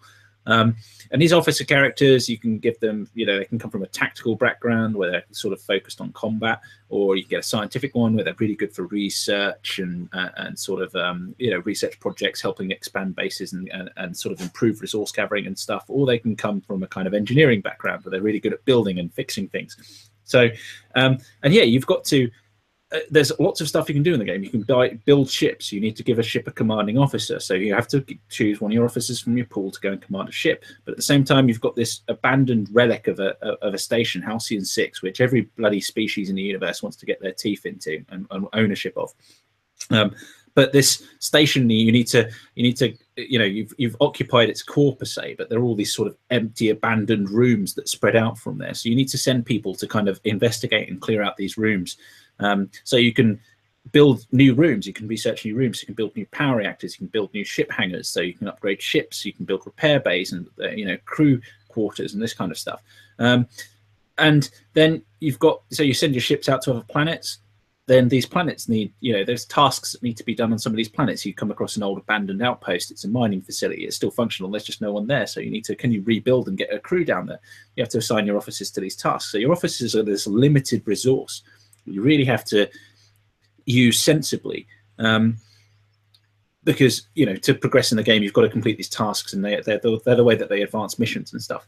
And so that's the real challenge. And the officers themselves, each one has their own skill tree, their own experience. You have to level them up. The skill tree is focused around ship and ground combat, and they get their own abilities. But then the ship types you build also have different abilities. So when you put you know, an officer in a ship, when you're in actual space combat with other vessels, you'll have a strip of sort of the ship's abilities per se, sort of combat abilities like ramming and that kind of stuff, alongside your officer's abilities, which may be special types of attacks like strafing runs, which can hit all the enemies at the same time and stuff like that. So that's really a lot of synergy between the officers and how you use them. And yeah, then you've got all the other bits, aspects in combat. There's sort of certain ships have, you know, deliver certain damages. You can inflict certain types of vulnerabilities on ships. You've then got to exploit them with other types. There's a lot of synergy to exploit there. And then there's ground combat missions. You have these kind of, I want to say away missions, but they're not really, you literally, they're just fights that you take place on ground, on bases, or you sort of board an alien space station. You've just got your, you know, you've got your officer there, leads the charge, the vanguard per se, surrounded by what they call green shirts, which is literally the red shirts from Star Trek, who are the cannon fodder, willing, you know, you can willingly sacrifice during battles and stuff. But yeah, it's kind of, it's quite an interesting game. It develops out, and obviously you complete missions. The game gives you missions and tasks and stuff which help you progress, such as like, well, we need you to build a tier 2 ship hangar and stuff, so it keeps you edging forwards and things. I found that pacing quite nice. But yeah, the officers is the real crux of it. Lose an officer, it can really put you on the back foot quite suddenly, because, you know, if a ship's destroyed, that's it, your officer died on the ship. You know, and recruiting and a replacement can be really expensive. particularly the resources that you have to do to complete, and you have to assign an officer to the officer recruitment task to replace an officer. It's like, really, these are people you need to look after. And yeah, it's kind of from there, it's really good fun. The game's huge. Just when I thought I'd completed it, the game then takes on an entire different guise. As you know, it sort of expands. I'd rebuilt the universe. I'd got things back to how I wanted. I'd vanquished this enemy, but actually then we found where the enemy space was, and the next sort of phase of the game begins.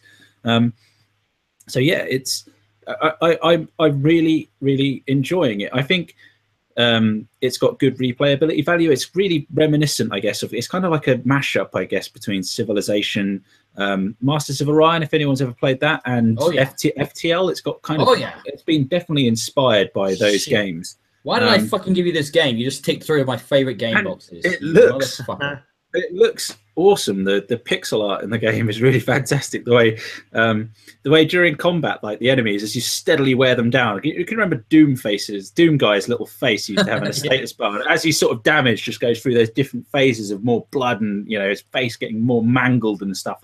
This happens in this. Like your ships get mangled, and yeah, it looks really good. The effects are pretty cool and stuff, and the audio track's pretty. It's got this kind of humorous chiptune beat to it that kind of, like, despite the actual tone of the game, sort of, I guess, trying to be a bit, well, the game itself is rather humorous. It's taken the piss out of Star Trek all over the place where it can and stuff, so it's got a pretty humorous tone to it, but obviously it's quite a serious, like, yeah, there's we've just been completely screwed over, our empire's collapsed, if we don't do something, we're going to lose, but there's this happy melody that keeps you bubbling along as you go, and it's just, yeah, it's genuinely good fun.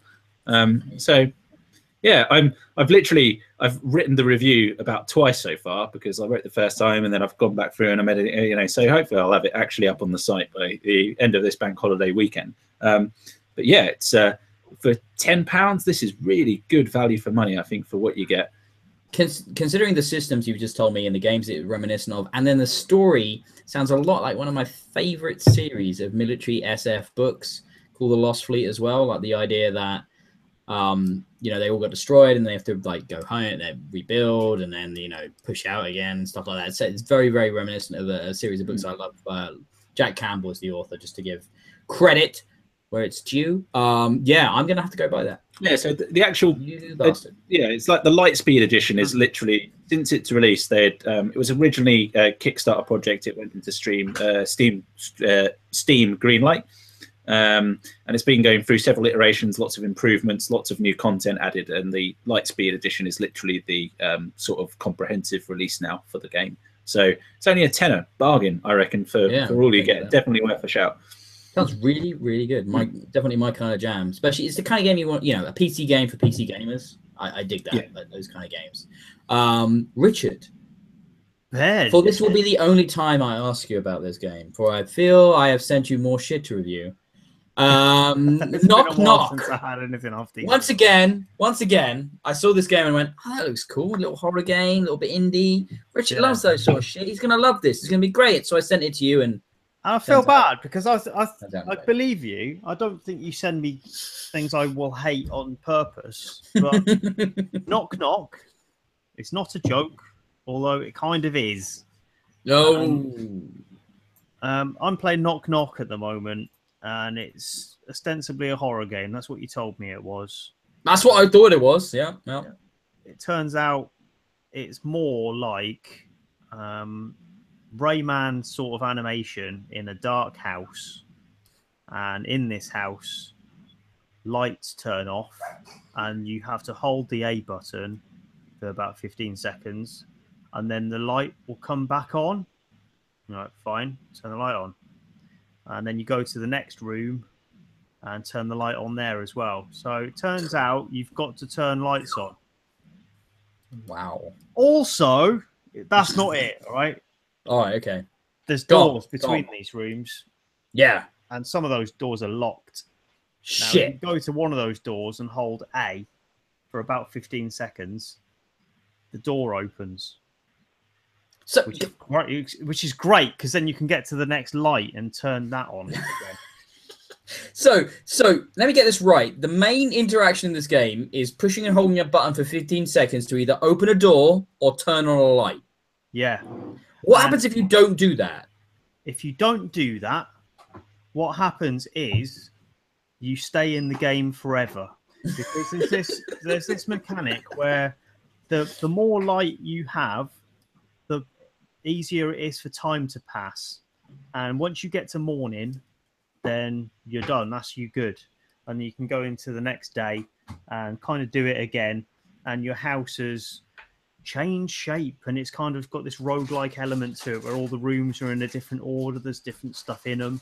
You're still just holding A for 15 seconds at a time. But things move around each day. And the idea is that every day something more creepy might happen. There'll be a headless woman walking around. There'll be a doppelganger of you walking about. And if you touch them, then that means you go back to the beginning of that day. You've got to turn all the fucking lights on again. So it's really fucking boring. It's really boring. Up and take my money. At the minute, I'm stuck on a bit where you're not just in the house. You're in corridors within that house, and there's doors within that corridor. It's a bit when you said you're stuck. It's like there's like two things to do, isn't there? Turn the light on or open the door. How can you be stuck? No, it's worse than that, because as well, right? So it's not just like side-on rooms, corridor bits, and you go into the corridor, and then there's doors in that, but you don't know where any of them lead. There's no indication that any of them have any meaningful exit or whatever.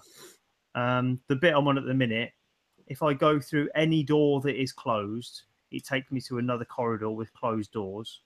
If I go through a door that is open, it resets that entire day. So there's some puzzle or some shit, I don't know. But it's fucking boring. And I don't know why I'm doing it, so I've given up now. All right? 5 stars. Mic drop. And that's not Jesus Christ. Moving on. Yeah, right. I think we're getting to the end of the podcast. Knock, everyone. Out now. Yeah, we're not checking out. I think we need to do a little bit of nostalgia to make us feel better, Richard.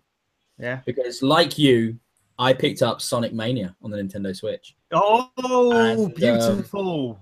And it's taken me back to my childhood somewhat. I don't think I played like a huge amount of Sonic. I played a bit of Sonic over the years when I was a kid growing up. I wasn't a massive gamer as a kid. I was into sports, and then I realized, why be physically active when you can sit on the couch and play video games? You're never going to be quicker than Sonic anyway. So exactly. Why? What's the point? It's futile, isn't it? You're not going to be that good. So this game is pretty much like the Sonic experience that I mean, everybody's wanted for the last sort of 15, 20 years, and you finally got it. It's like more classic Sonic now who don't remember Sonic ever being good. And like, no, it was good once, really, honestly. Yeah, see this. This is proof. Yeah. But also this is more than that, isn't it? It's like I remember doing. I've only started playing it last night. I played some more today, and at the opening level, what's it called? Green Hill Zone. Green Hill Zone. Yeah, it's an exact copy, isn't it, of that first one? It's the same one. But then the second one is like an interpretation of it with more modern twists. Yes. And then I did the Chemical Zone earlier as well. And it's like the first one's like, this feels like classic Sonic. And then in the second zone, you're like, the second act of it, the zone, it's like, oh, hold on, let's put lots of like interesting little quirks and modernizations to that concept. It's really cool, man, and it runs like butter. It's beautifully smooth, and it looks. Switch? I'm playing on the Switch, and it's gorgeous, and it's just I'm playing it in handheld mode. I haven't played on the console mode yet, and it just feels good, man. It feels like I'm playing on my Mega Drive. You know, it's not my Game Gear, I should say. It's taking me back, and it's just like, oh man. Remember when games were simple and you did one thing with one button? You jump and attack, and that's it. And it's just one button, and you go fast, and it looks great. And I'm playing with Tails at the moment, just like classic combo. And I'm really looking forward to seeing what the subsequent zones give me and how they change things up and stuff. It's much bigger than I expected. There's like 12 different zones. Cheap as well. I was like, this is only like 15, 16 quid or something, you know? I was like, wow, Why are they not? I mean, I was expecting it to be a if not full price, a more expensive game, and I was like, damn, this is. I have more of an affinity for Sonic than I did Mario. Growing up, for whatever reason, even though I had a SNES and stuff, I had a Mega Drive and thing. I think I played more Sonic than I did Mario, just because he was way cooler. Yeah. Well, Mega Drive was my first console. I was always an Atari ST kid, and then Dad came home one day with a Mega Drive and was like, "There you go, play Sonic." Well, thanks, Dad. Hey.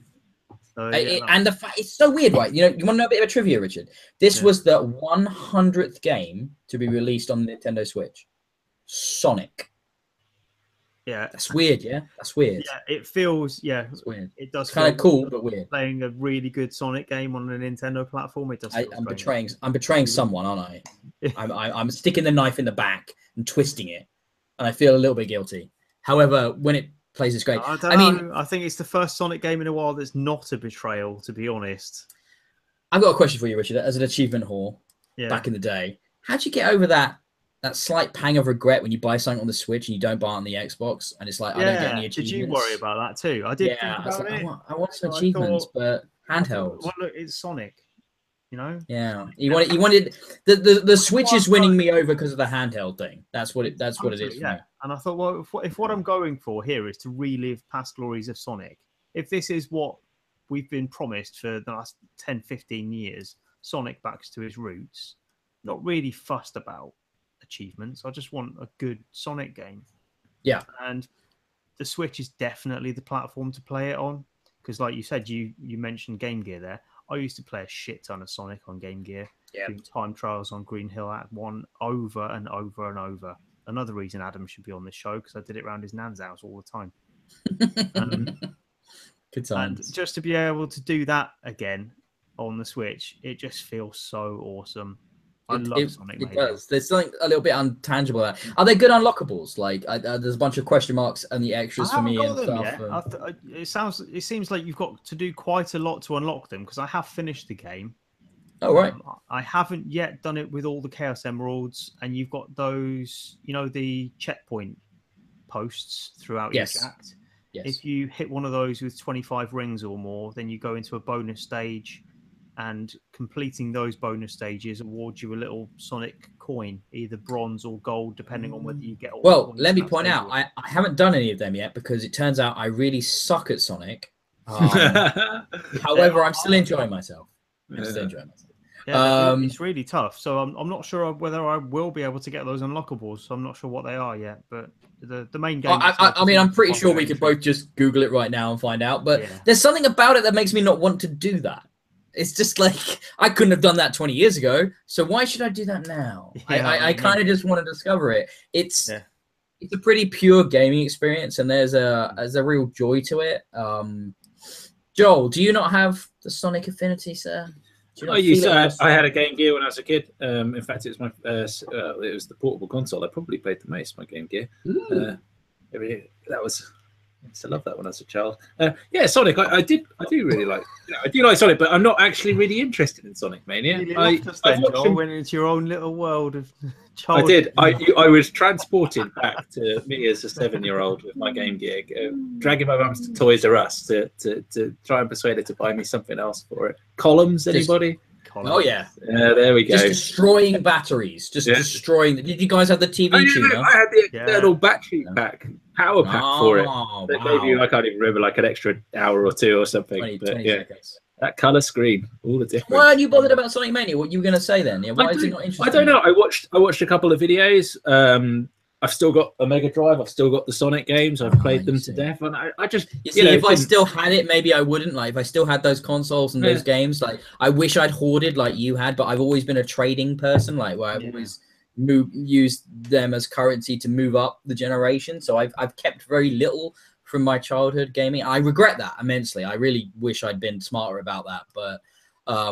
I don't think Sonic Mania is a rehash, though. No, it's not. It's surprisingly not. No, I agree. I agree with you. I've watched a few videos of it, and I saw exactly what you say. The first level, kind of in each act, seems to be, an exact recreation of the original level, and then they sort of gently evolve it out from that. And I saw the bonus levels are exactly the same. They've just added an extra level of challenge to each one.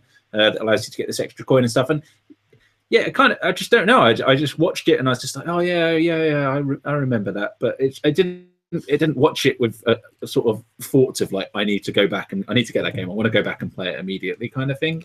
So I suppose Sonic doesn't have the nuance Mario has. It's not about clever level design so much as it's about look at this fucking blistering speed. It was all about speed, Sonic. The kinetic, just fervor of Sonic. There's something about the impulse, to get from the left to the right to beat that level as quick as you possibly can, but as few sort of deviations as you possibly can. There is a real purity to that. Cool while you're doing it. I mean, the animation was always cool in Sonic. Oh, and super cool. It isn't just the same animation. They've just filled it with silky smooth, frame by frame loveliness. It's perfect. And the soundtracks as well. They've really beefed up the soundtrack from the classic. Well, that's another thing, isn't it? They start with those opening act soundtracks, and then they like modify it and twist it and change it up in the subsequent acts and stuff. Yeah. So and the bosses weren't a big deal in old Sonic games, but they put a ton of them in this. I really have. I won't ruin it, but the end of Chemical Plant was particularly joyous. Have you got there yet? Yeah, that's the second. I've just finished that. Yeah, so that was who was that boss? Oh, yes, the Puyo Puyo boss fight. Yes. I was not expecting a Puyo Puyo boss fight. I was like, what the fuck is this? And then I sort of dawned on me on what I was doing, and I was like, this is insane. That's probably a huge spoiler. I apologize to people I've just ruined that cool reveal for. That's kind of why I said I'm not going to spoil it, but the difference between me and you, Richard, is I've been drinking quite heavily throughout this podcast. Now we're approaching the second hour, finishing. I am really quite. How would I describe it? Half cut. Yes, that's a fair explanation. Right, so we're gonna I think move here into the we barely touched on hardly anything on our show notes here. We've talked a lot about the news stories were really good this week, and we really got into them. So I think we've done maybe a disservice to a lot of the games we had listed a little bit. But I want to do a lightning round. Who's up for a lightning round? What are you going to say? Let me go first. There's one game I really actually wanted to talk to you guys about. Have any of you played the Swapper? Yes, about 2 or 3 years ago. Yeah, it's quite an old game, and I have no idea what impulsed me to buy this on Xbox Marketplace. Well, you literally just bought it? Yeah, I bought it about 3 days ago, and I've played it, and I truly found that an exceptionally great game. I thought it was incredible. The soundtrack, the atmosphere, the puzzling as well. Very simple mechanic. The game itself is very simple, but the way the mechanic. Have you played it at all, Richard? Have you heard of this? No, I'm sure I've got it. I think this came out on. It's like 2013. This has been out on. It's out on every platform. It's old news, but it's it's really good. I was just interesting to hear other people's thoughts on it. It's basically so it's a futuristic sci-fi setting, and the main conceit is cloning yourself. Is it not? You've got a weapon. You can your clones. Yeah, you can create a limited number of clones, about five of them, including yourself, and then you can swap between which clones, and this forms the basically how you solve puzzles and stuff. But also, when you're trying to swap or create clones, time virtually slows to a halt, so you can kind of create clones and swap into them to keep yourself sort of from just hovering in the same bit over a gap while some door opens really slowly and stuff. It's quite short. It's only a few hours long, but I just found it really atmospheric. The soundtrack I thought was incredible that went along with it as well. Enjoyed it. It's a great game. Sure, it sounds a bit like Cloning Clyde off the 360, if you remember that. Not played that one, no. No, I can't say I know that one either, to be honest. Richard, I really want to hear from you about Uncharted: The Lost Legacy, because I'm very much on the fence about this game. I keep seeing good things about it. However, I feel like I don't need more Uncharted in my life right now. Tell me why I do. Oh, you totally do. Do you remember when we finished Uncharted 4 and we were like, yeah, that's probably the right time to wrap it up because they've run out of ideas now? Fucking haven't, because Uncharted Lost Legacy is not like Uncharted at all. Well, I say at all, it kind of is. mean, the opening chapters are exactly what you'd expect, except you're a woman now. You play as Chloe instead of Nathan. What, Nathan? Oh, I was going to say, did Nathan turn into a woman? I was confused. So yeah, the opening chapters are exactly what you'd expect. Really good characterization, excellent mocap, gorgeous visuals. Really sets it up as another Uncharted game. And then a couple of hours in, it turns into this open world, almost Metal Gear Solid 5 sort of setup. Ooh. But still looks as gorgeous as Uncharted ever did. And you think, well, of course it's going to do that. It's a game about exploration and finding treasure. Why wouldn't it be in an open environment? And I'm not saying it's like Zelda. It's not like that. It's far more restrictive than Zelda, but more open world than Madagascar was in Uncharted 4. More than that, yes. More than that, okay. Yeah, in the sense that you can go where you like and do things in different order. Oh, okay. Wow. And that just feels so natural. Template for Last of Us 2, maybe. Whoa, yeah. Well, I'm not sure. I'm not sure because I'm not that far in, and I'm wondering how this will impact the narrative direction of the game. It is just an add-on sort of expansion thing, isn't it, rather than a full installment in its own right? Well, so I mean, it doesn't have to live up to the scale of something like Uncharted 4, and maybe this open world thing is a way of getting around the investment that it takes to build something like that. Maybe it's less ambitious in that respect, but it feels like it's moved on from the Uncharted template and offers you more of what the game is supposed to be about. It's supposed to be about exploration for once you finally can. And it's not just about finding the white ledge that you go to next, you know? So if you're half interested in Uncharted, I think it is worth a go. It's not even full price, is it? So 30 quid. Yeah, I believe, yes. I most certainly will pick it. It's the first Uncharted I've not grabbed straight away at release. Just because I felt like I was kind of, I mean, do you remember, guys, when we talk about Game of the Year, how I forced myself to go back like months later to finish off Uncharted 4? So I was definitely at the end of my interest with that. However, the idea is different characters, and you're telling me there's a slightly different like gameplay mechanic to it. Yeah, that does freshen my interest a little bit about it, I have to say. And I also need to check out, though, I haven't picked up Hellblade yet.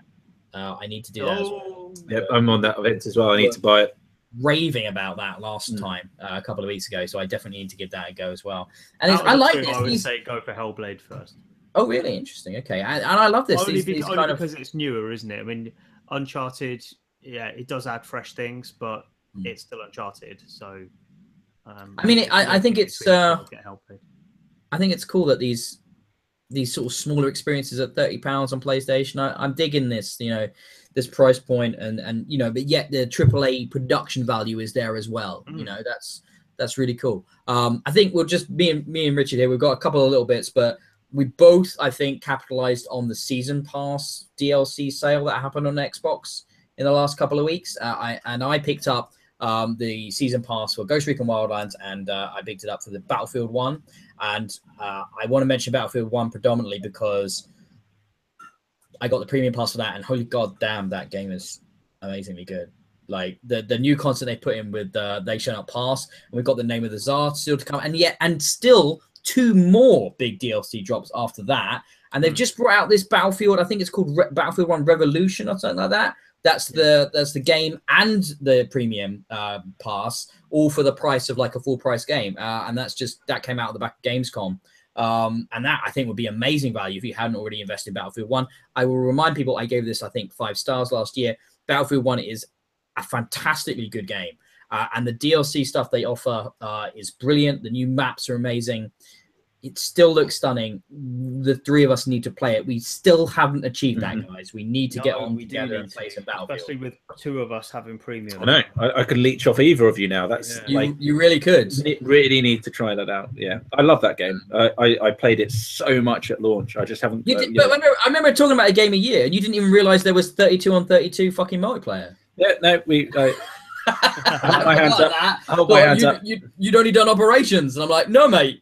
Get into the big shit. It's all about conquest, bro. I love, yeah, that's. I hold my hands up. I did get that wrong. It's cool. It's cool. We need to I break. spent so much time dead, I didn't really get the chance to count the amount of people on the server, I guess. But yeah, that's it. I love that game. So it's just I haven't gone back to it in ages. And where are you at, Richard, with the Division? We need to play some of the Division now. You picked the season pass after that. Are you still enjoying it, or are you bouncing off of it? Where are you at? I am enjoying it. Yeah. I did pick up the season pass, but I'm not so far in that I've actually used any of that stuff yet, because I'm still getting up to the basic level cap of 30, isn't it?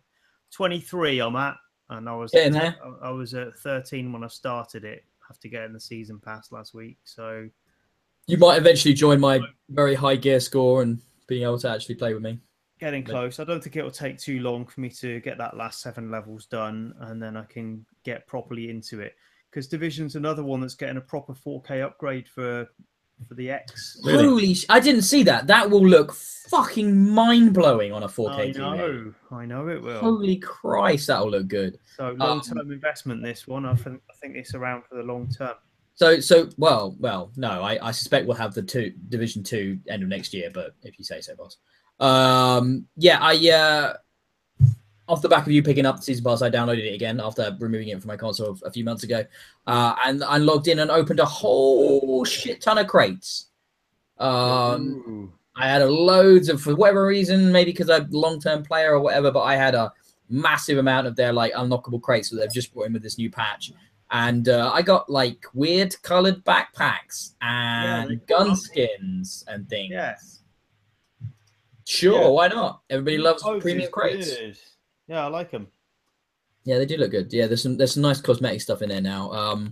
Cool to see. I mean, basically what it looks to me like, the Division has become this sort of testing ground for them, where they've been experimenting and evolving the Division formula. So I suspect when Division 2 rolls around, it will be a neater, easier to understand package, because right now the Division is a bit of a mess. It's quite hard to actually understand what's what and how things interact with what, and there's so many currencies. Get it yet. I mean, I suppose until you get to level 30, you don't want to try and understand every aspect. I honestly don't know. Really relevant until you.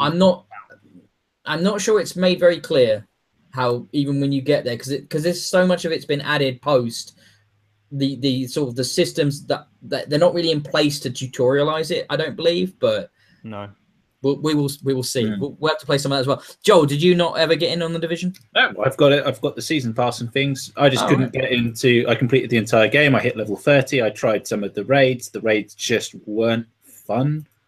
They were just the incursions, I believe. I guess so. Yeah, they call them incursions, but they're essentially just raids. They're not as in-depth as a raid, really. Yeah, they were just more like a strike. Yeah, more like a strike. Hard and not fun. I just couldn't get into them and stuff. Like, when was the last time you tried to give it a shake? Because boy, is it different. I haven't played it since long before DLC came out. I had I had a couple of Division LAN parties where we friends came over and we ground the game. We played it all through co-op. Did most of the missions, went through those in the harder difficulties and stuff. Gold starred all those, and just tried some of the incursions and stuff. But yeah, did virtually everything content-wise the original game had, except these incursions that we just couldn't get. They were too tough. The difficulty curve was just such a spike. It was just this is crazy. You've not played it since the introduction of Gear Score then and all that kind of stuff, and a lot of that has definitely helped take off the edges for those sort of difficulty spikes.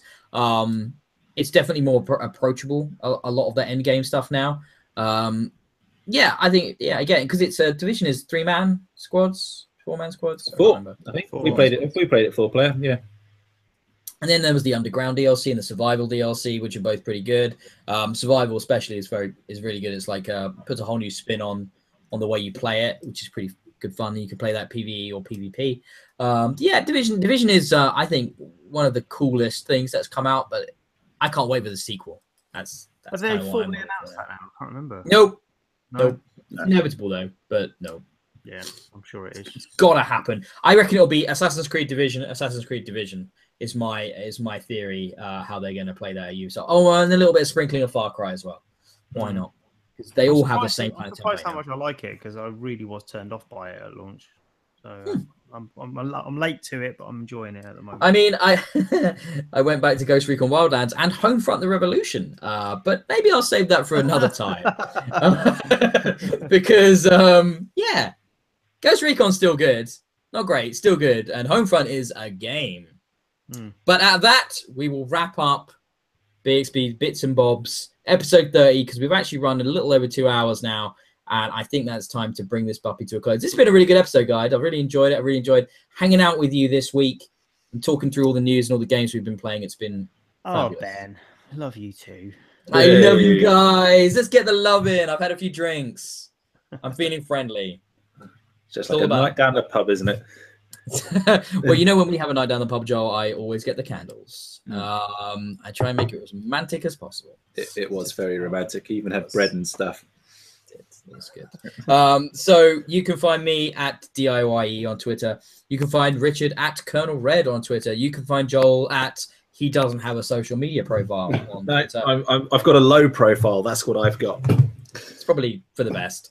Yeah, you can find the site is at Bxb Games. On Twitter, it is Bxb Games. On Facebook, it is Bxb Games. On YouTube, it might actually just be Bxb on YouTube, but I can't remember now.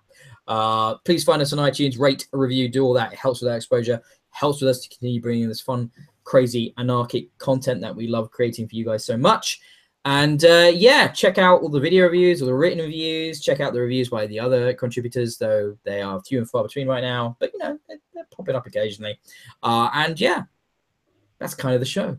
I hope you've enjoyed it. We'll be back probably. I'll be back next week with a bonus battle, probably, maybe. I don't know. I'll see what I feel like. And we'll be back in 2 weeks with another Bits and Bobs, episode 31. The games are starting to appear, guys. So things are going to get busy. Busy one next week, isn't it? Sorry, next time. Yeah. Will it be Destiny? Yeah. Oh, Mario plus Rabbids, Destiny. Oh yeah. Will it be Destiny next time? 6th of September. Yeah. I might, maybe we'll delay next time because I'm going to not be able to play until the weekend, and fuck you, that's more important than doing a podcast. So sorry, just FYI. We'll see what happens, but we'll be back soon. We'll be back soon with how amazing Destiny 2 is. So until then, goodbye. Bye-bye.